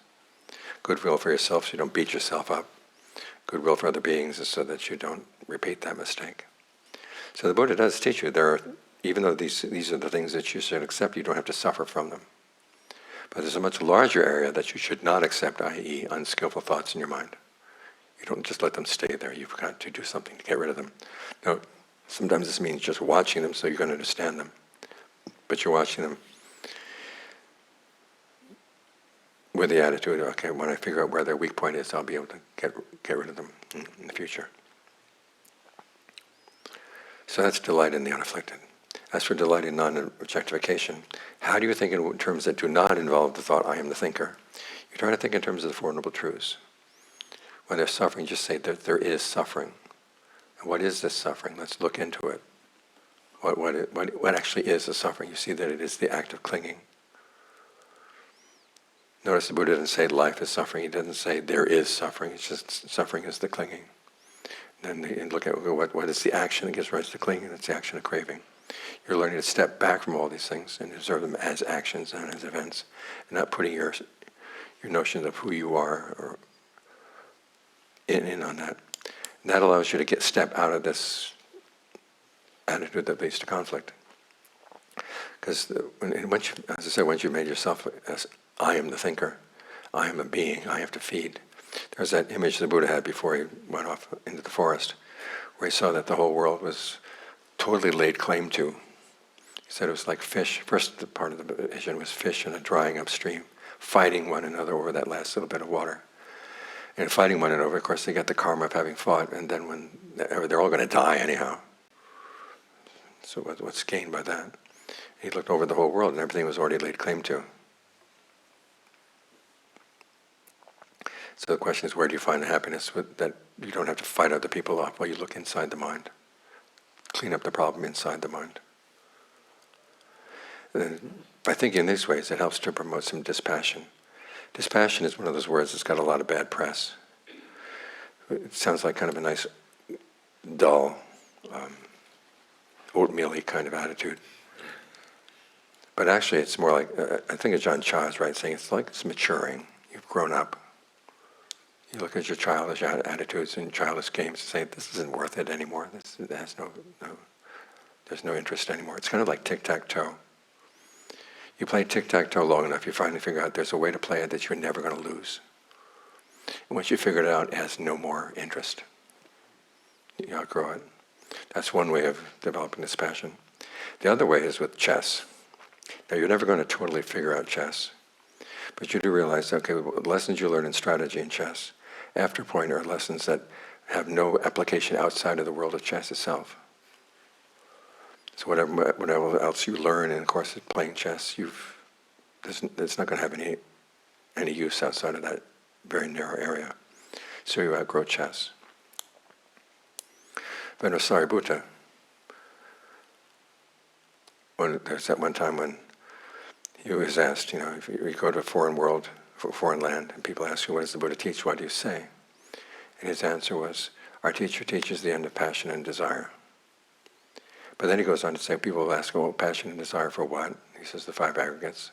What's the advantage of that? Why would anybody want to have dispassion for those things? And he explains why. Because if you have passion for these things, when they change, you're going to suffer. If you don't have passion, you're not going to have to suffer. So he's giving you reasons to want to be dispassionate. So again, you're using desire in order to get past desire. So the delight in the non-objectification is learning how to delight in the dispassion that comes when you finally outgrow your attachment to things. What this does is it counteracts the craving for becoming, the tendency to delight in laying claim to things or in theories, and fighting those who dispute those claims. Notice when the Buddha The Buddha actually would sometimes engage in debates, but he was very careful about the kind of debates he would engage in. One, he wanted everybody to agree on the basic ground rules. And secondly, we're debating not just for the sake of debate, but it's debating so as to clean up some misunderstandings. If you find yourself getting involved in a debate where that is not the issue, just don't get involved. There's one great story in the canon about this Brahmin who comes out in the morning. He says, I want to argue with somebody today. Let me find somebody to argue with. So he comes to the Buddha, and the Buddha says, I don't just argue with anybody. There's another Brahmin who comes along one time and says, what is your theory? What is your belief? And the Buddha says, my kind of belief is the one in which you don't get into useless arguments with people. So be very careful when the time comes to engage in a debate that you really think that something actually could be accomplished by it, and you don't just do it for the sake of winning. So those are the 6 kinds of delight. Delight in the Dhamma, delight in developing and abandoning, delight in seclusion, delight in the unafflicted, and delight in non-objectification. We can map these 6 objects of delight against those 4 determinations. Delight in the Dhamma is equivalent to the determination on discernment and truth. Delight in developing and abandoning is equivalent to the determination on truth and relinquishment. And to delight in seclusion, the unafflicted and non-objectification, is to delight in calm. So here again, we return to that whole issue of the paradox of taking a fabricated path to an unfabricated goal. You use delight because the path is something you have to fabricate. You have to be able to make yourself want to do it in order to get it done. Once you arrive at the goal, there's no need for delight. So, learn how to use desire on the path. It's needed on the path. Learn how to use it well. And how to let the desire be the defining thing in your life, and let your sense of your world and yourself be defined in light of that desire, rather than the other way around. Find delight in developing the skills of the path to the point where you don't need any of these things anymore. And this way, when you've taken that raft across the river, one of the things I've found in a lot of people coming to Buddhism when they hear the teaching on that self is if someone already hates themselves, it gives them kind of justification to hate themselves even more. Whereas the Buddha never had that attitude. He says, when you let go of the raft, you let go of the raft with a sense of appreciation. See how useful this raft has been. It's taken me across the river. However, because it's useful, I'm going to leave it here. And you walk on. So that you don't let go of it out of hatred, you let go of it because you simply don't need it anymore. You appreciate it for what it's done. And as John Sawat used to say, when you get to the end of the path, as you're walking on the path, you do your best to get all the weeds and rocks and other obstacles out of the way. Then you look back, and you reach the end, and you realize, okay, as far as you're concerned, the path can grow up again. But then you see the people behind you. They're struggling with the grass and the weeds and the stones. So you go back and you help clean things off a little bit for their sake. But as far as you're concerned, you've already reached the goal. So, that's enough. Any questions?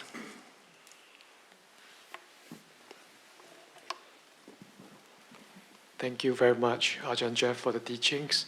This pertains to teaching you talked about just now. I think if I recall correctly, you mentioned that we can learn to accept that in our lives, people will say bad things about us that hurt us.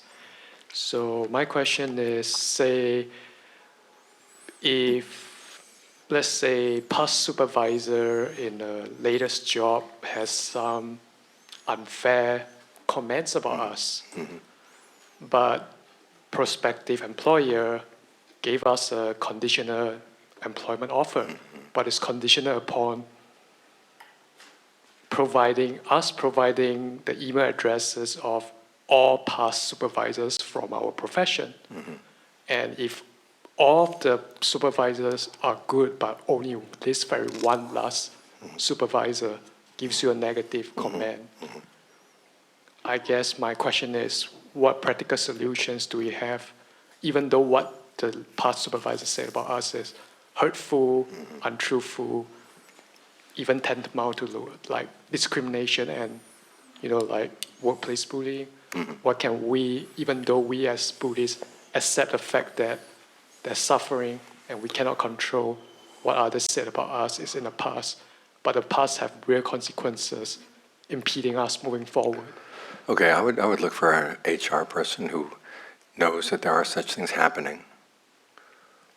If your future employer doesn't realize there are cases like that in the world where somebody's going to give you an unfair recommendation.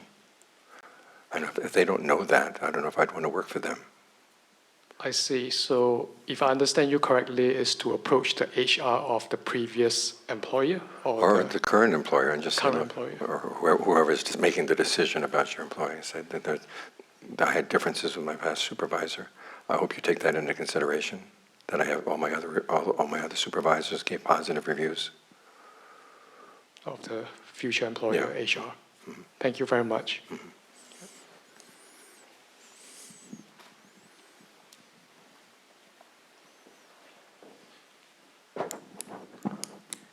Thank you, Tanajan. So I have a question about a nagging piece of doubt that I cannot resolve.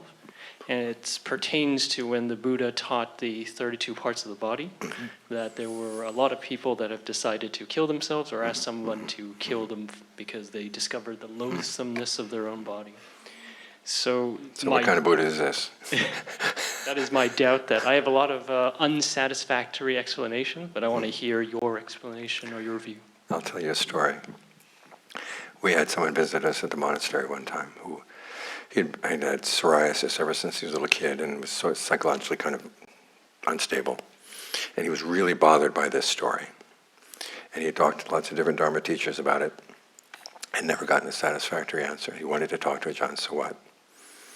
So we arranged it one time. He would come up at 4 p.m.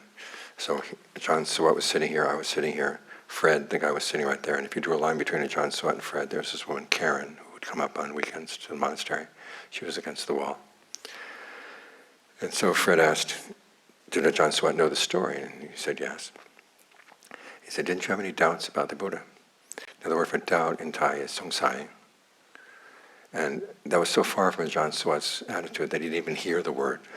There's another word that's very similar, songsan, which means to pity. And he said, yeah, I felt sorry, really felt sorry for the Buddha. He was trying his best, but there are some people even he couldn't get through to. And I said, no, he didn't say songsan, he said songsai. Doubt? Oh, never! And so he turns on Fred. And he just starts talking and talking and talking. I realize I'm superfluous. He's not waiting for me to stop. He's not going to stop for me to translate. And I could feel the compassion coming out of him. And Karen, who was right in the line of fire, she said she was pushed against the wall. It was so strong. And Fred was like this. And his mind, which is usually like a ping pong ball, was really quiet for the next 3 days. But I think Ajahn Sawat's attitude was really good. The Buddha was trying his best. There were some people even the Buddha couldn't get through to.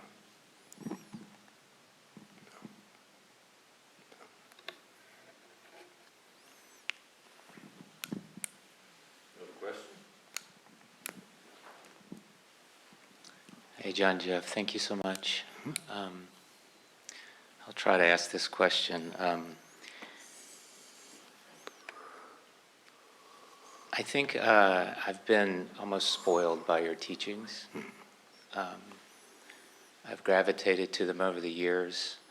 There's a kind of uncompromising quality to how you present Dhamma. You say practice Dhamma in line with Dhamma. Some very compelling talks and writings, like with the Buddhist Romanticism book especially, that have made it difficult for me as a lay practitioner, knowing my desire to practice, to know to whom else I can look and listen. There's a lot of Buddhist teaching in the West that gets, I don't want to speak ill of it, but maybe it stops short.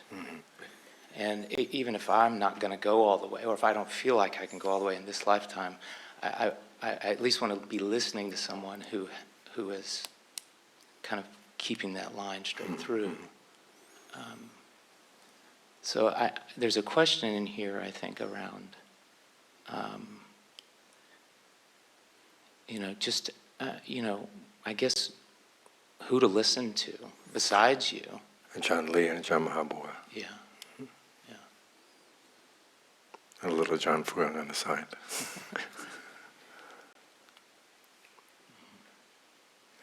I mean, those are the people I listen to. Then I listen to other people and see what the hell's going on out there. I've noticed. Okay. Thank you.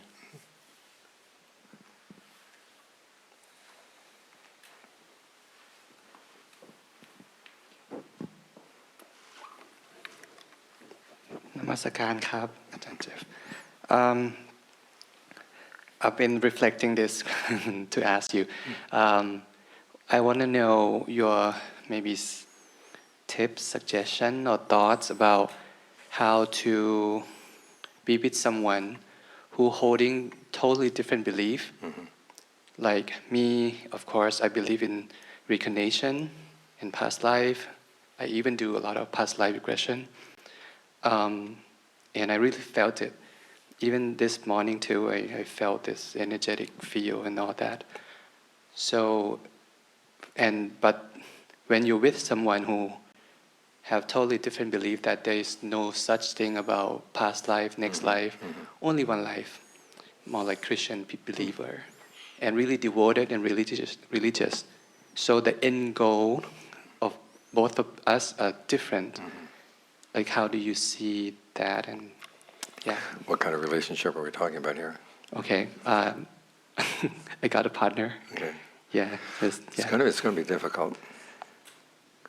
It's when your beliefs on issues like that, there becomes, when they come into conflict, it's going to be really difficult to come to an agreement. Yeah. Right now, there's no conflict for that, but I see that the more I practice and when I talk, and then there will be something that, there will be some doubt, some clarification, and at the end, especially when we see the ultimate goal is different.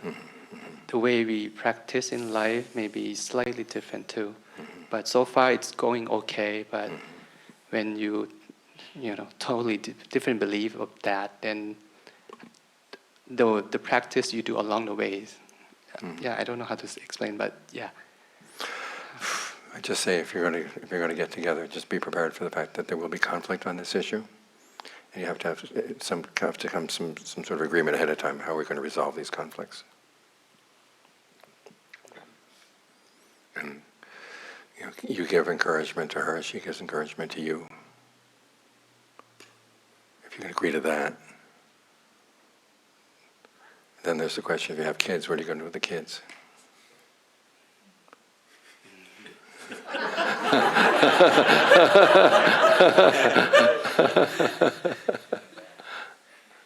Yeah.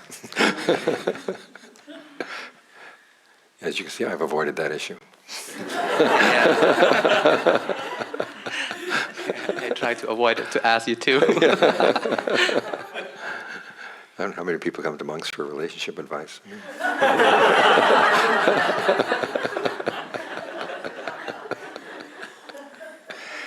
Years back, I was giving a talk on judging a teacher, and I made the comment that sometimes you have to test the teacher to see, how they handle adversity, how they handle disagreements, that kind of thing.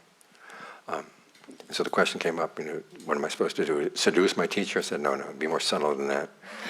And I said, but at the very least, see if you can get the teacher angry, see how the teacher expresses anger. I said, don't you do that when you're dating? And you figure out this is someone I'm interested. Let me see if I can get her angry, see what her anger is like. The room exploded. How can you do that? How can you be so devious? I said, come on, everybody does that.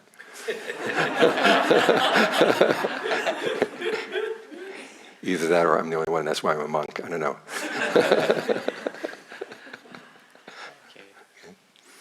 But that is my one piece of advice.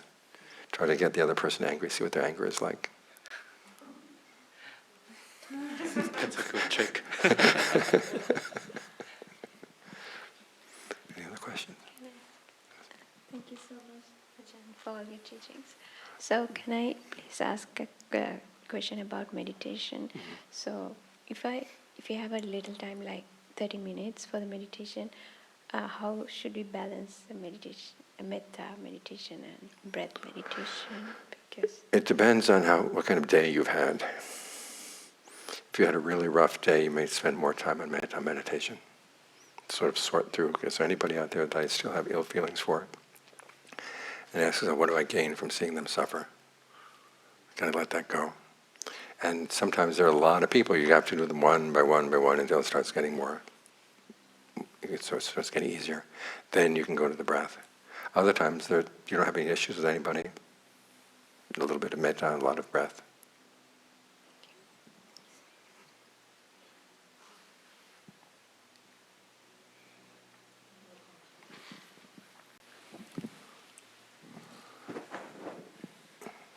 Thank you, Ajahn, to give me opportunity. My question to you that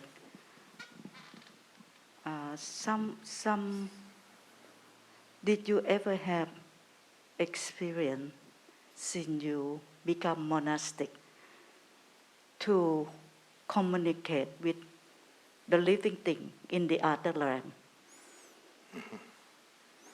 You know I can't talk about that kind of thing. Oh, okay. So, okay, you cannot talk about it. Okay. Let me change the question. Because it's gonna against the rule because you can't talk about it. What kind of person who have more experience to communicate with the living thing in the different realm? It's from the past life, from the practice? It's usually from the past life. From the past life. Because some people will meditate and they don't have any experiences like that at all, and they can still do very well. Other people, as soon as the mind gets a little bit quiet, they've got all this interference coming in from people like that. Okay. So it's not necessarily a sign of spiritual advancement, it's just their karma. The karma that make that person be able to Sensitive to communicate these things, with yeah. living thing in a different realm. Right. Okay. So not involved with practice or? Not necessarily. I mean, maybe they practiced in a previous lifetime. Maybe they came from that realm and they still sort of got connections with that realm this time as they come through here. I knew a monk who was really good at communicating with the spirits of the dead, mainly hungry ghosts. I see. And what happens if the person in monastic is that you say you can talk about, but they can still communicate with living thing, different line? It's not against any? No, it's not against the rules. It's just that they just don't talk about it to lay people. You not talk about it, that's all. Okay. Ajahn Fung used to get a lot of flack from Ajahn Mun. Okay. When he was staying with him, because he went to stay with Ajahn Mun's place and he started seeing all the devas in the different mountains nearby. That's right. Okay. And Ajahn Mun said, look, what you see in your meditation is your business and nobody else's. That's right. Thank you so much.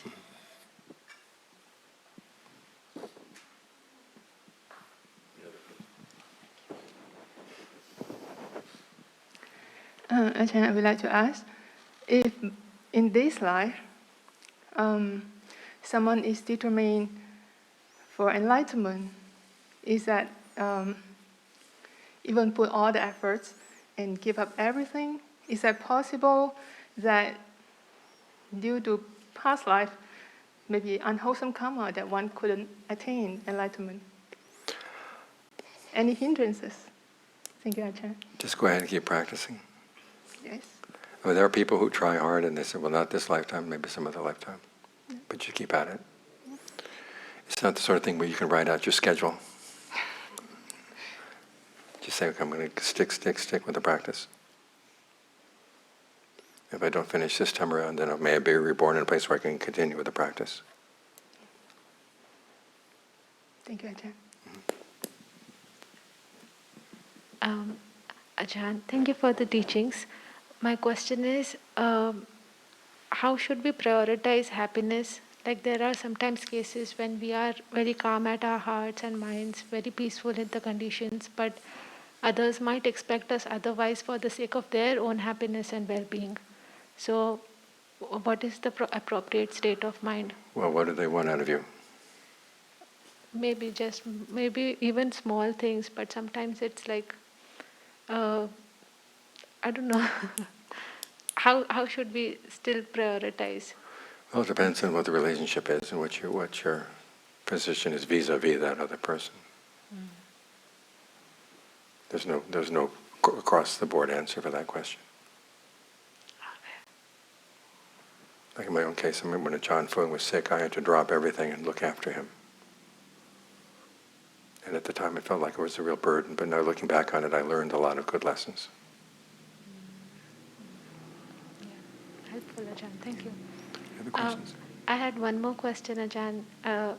I'm so sorry to hear about your loss of your brother 2 months back. I was wishing to learn about how you deal with the loss of relative in such case. Well, you realize that it happens to everybody. I probably lost him many, many times in the past. So the concern is, well, where is he going now? So you make a lot of merit and dedicate it to him.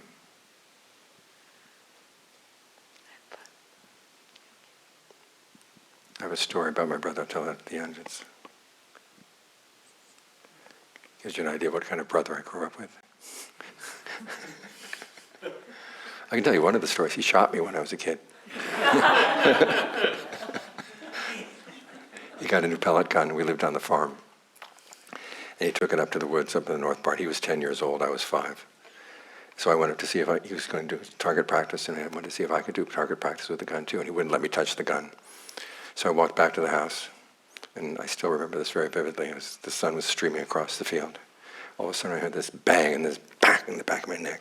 I was down. You can imagine what he thought. So his little brother, because he'd seen these cowboy movies, where they shoot beneath somebody's feet, make them dance. I guess that's what he was planning to do with me. But instead, the bullet hit a rock and ricocheted up and hit me in the back of the neck. And so he comes running up to make sure that I'm okay. And all it is just this big welt in the back. So he scoops me up in his arms, takes me back, and we had this bathroom in the back of the house. And he scrubs and scrubs and scrubs on the welt to make it go away, and it won't go away. Meanwhile, he's telling me that we can't let Mom and Dad know about this because otherwise we will both get into big trouble, And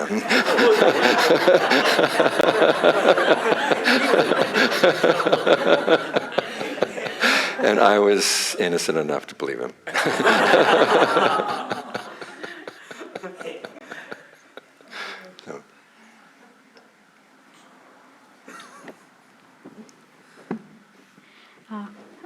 Anjali, Ajahn, I want to ask, there's a question about saddha and practice. So one could practice without saddha, or when we practice, so the saddha arises, how we can balance? That's going to vary from person to person. I mean, you've got to have some conviction in it, and at least enough to say this is important enough to give it a serious try. But there's always going to be some doubt. But you just say, well, given that this seems like something that is really worth trying, I'm going to give it a serious try. And then as you start seeing more and more results, then that increases your conviction in what you're doing. But there are always going to be some doubts until you hit stream entry. So just learn how to talk to yourself and say, look, this is worth the effort. I'm going to keep at it. And read up on on the Ajahns of the past and how inspiring their conduct was, and how much devotion they had to give. It's like, because I'm coming from India, so it's like, in India we have so much saddha, but at some point, it's like practice, we don't have that much practice, but we have so much shraddha. When you hear Buddha, it's just like, oh, he's like our guide, our teacher. Well, the saddha has to be put into practice, otherwise it's just useless. Yes, so it's like there's two kind of people who only practice the Dhamma, but they don't believe like Buddha is like teacher or something. So they don't have the faith, they just practice. So what I see, like when they practice, they don't have any result. They just practice, but there's no saddha. Well, you need some conviction, otherwise you run out of energy.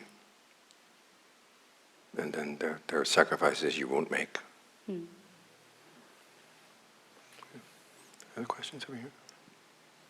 How about Zoomland? Anything out in Zoomland?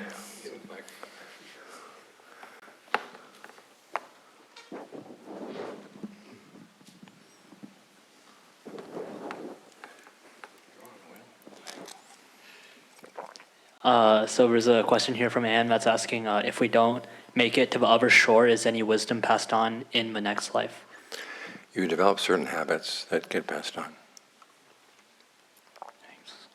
Let's see. There's a question from Colin.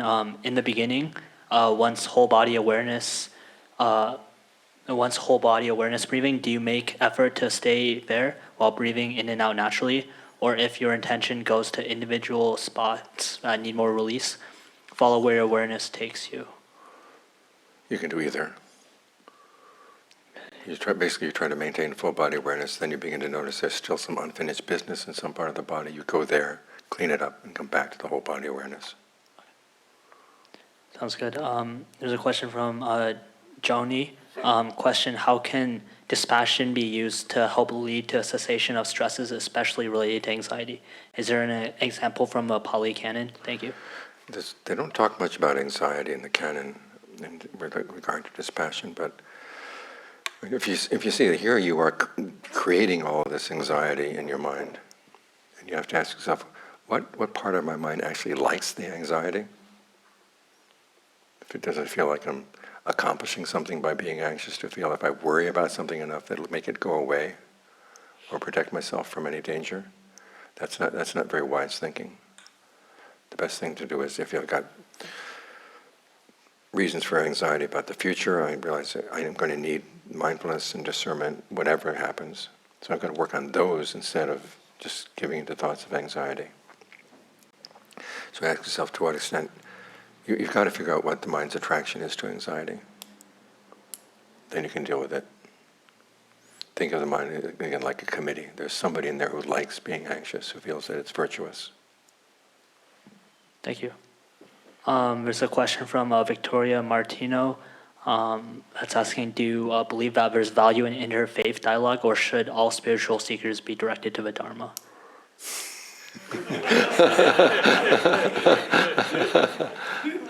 I'd say anybody who wants to come should be directed.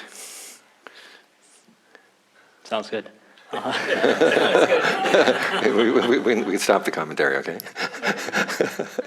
Is that it? Oh no, there's more. There's a question from Andrew. Ajahn, Dan Ajahn. Doubt is a very pronounced hindrance for me. I often feel paralyzed with my indecision or insecure with my knowledge or with skills that I feel like I should have some confidence with. I often think that I would be disappointing or embarrassing to those that I greatly admire. For example, from earlier today when mentioning how Bhikkhu Bodhi did not understand a footnote regarding a teaching or discernment, I reflect that if someone like him can misunderstand a basic teaching, I must be riddled with so much misunderstanding. Okay, tell yourself everybody's going to make mistakes. And if people cannot understand the fact that you can make mistakes, then why did you want to bother with them anyhow? And you have to be willing to, if you're going to learn, you have to be willing to say, okay, I'll try based on what I know, and then if I make a mistake, then I'll learn from the mistake. If you want to be perfect beforehand, it's never going to happen. So the issue here is fear of making mistakes, and you've got to tell yourself, that's how I'm going to learn. Thank you. There's a question from Colin that's asking, energy in the throat sometimes feels lumpy or out of breath. Has been a while and it doesn't seem to release. Any advice? And then just leave it alone for the time being and work on the rest of the body. Thanks. Let's see. There's a question, if Buddhism is considered non-theistic, how does one account for the belief in devas and the different beings in the hell realms? Devas and theos is what's the noun for theistic? No, I mean this is an issue that goes back to the 18th century. There's deism and there's theism. Theism is a belief that there are gods. Theism is a belief there's a God who's actually having interaction with you.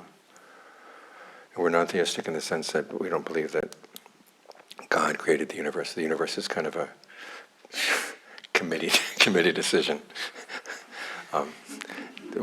Everybody's creating the universe based on their karma. There's no one person in charge.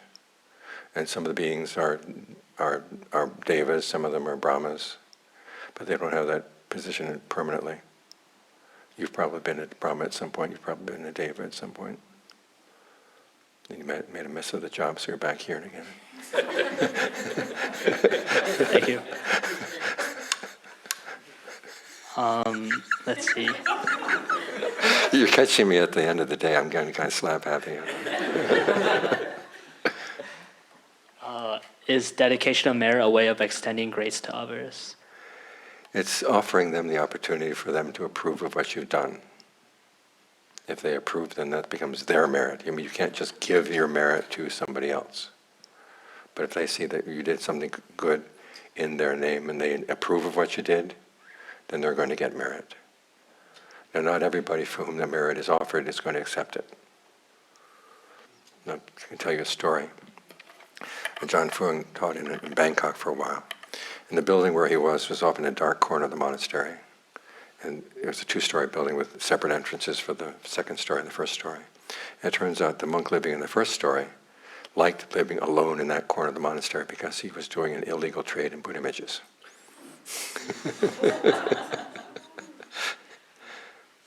More weird stuff in the Thai Sangha. And he did not like the idea that not only was there going to be another monk in that building, but it was a meditating monk who might be awake at 2 a.m., 3 a.m., because this is when people would come in with their Buddha images, who knows where they got their images. But apparently he had connections, and a lot of the Buddha images that ended up making their way to the West came through this monk. And so he did everything he could to get rid of Ajahn Fuang, and Ajahn Fuang finally left after a couple of years to start the monastery in Rayong. And shortly after Ajahn Fuang left, this monk was found dead, stabbed to death in his apartment. And then a couple of years later, Ajahn Fuang was invited back to that monastery to start teaching meditation again. And a number of people sitting and meditating with him would sit there and say, "This is a bloody monk wandering around the building." And Ajahn Fuang said, "Well, dedicate the merit of your meditation to him." He wouldn't accept it. So I don't know how long he stayed there. So there's some hungry ghosts that just don't, some grudges that last beyond beyond death, you know. Thank you.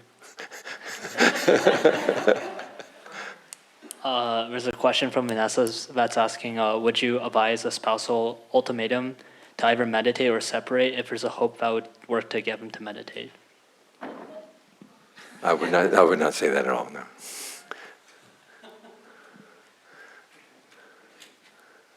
Thank you. I'm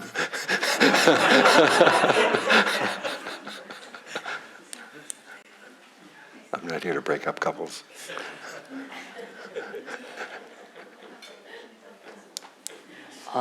There's a question that's asking, is forgiveness a practice in Buddhism? Oh yeah, definitely. There's the state called aware, which you have no animosity for someone, and that means not only do you not have feelings of animosity, but you also don't have this in a relationship where you're trying to get back at somebody. There's an article I wrote on this. It's like All Winners, No Losers. Might look at that. Another one called Reconciliation, Right and Wrong. Because reconciliation is when you sit down, okay, there's been a break in the friendship, but you decide I want to recontinue the friendship, and you have to basically reweave it, which means sitting down and going over, okay, who did what wrong, and admit that it was wrong, and then you can say, I'm not going to do that again. That's the beginning of you can reestablish a relationship that way. If you can't do that, the best you can do is say, well, I can forgive this other person. Whatever they do to me, I'm not going to try to get back at them. And that way, the kind of the back and forth will eventually end.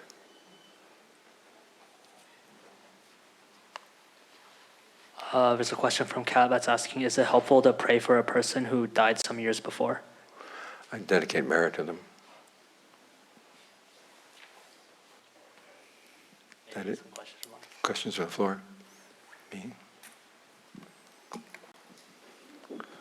Relating to forgiveness, I heard, so I understand that forgiveness or apayatan is one of the dāna, the top dāna. I heard some people say that, and it might be Thai language misunderstanding, because pai in Thai is like safe. So they said apayathan is not forgiveness. It means not giving harm. Could you help clarify? Basically, it means I pose no danger to somebody. I.e., I'm not, whatever you do to me, I'm not going to get back at you. And forgiving is a subset act Yeah. of it too. I see. ขอบคุณครับ. Thank you. Anything else here?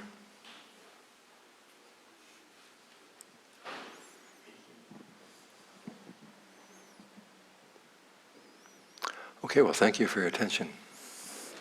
Hope this has been useful. Held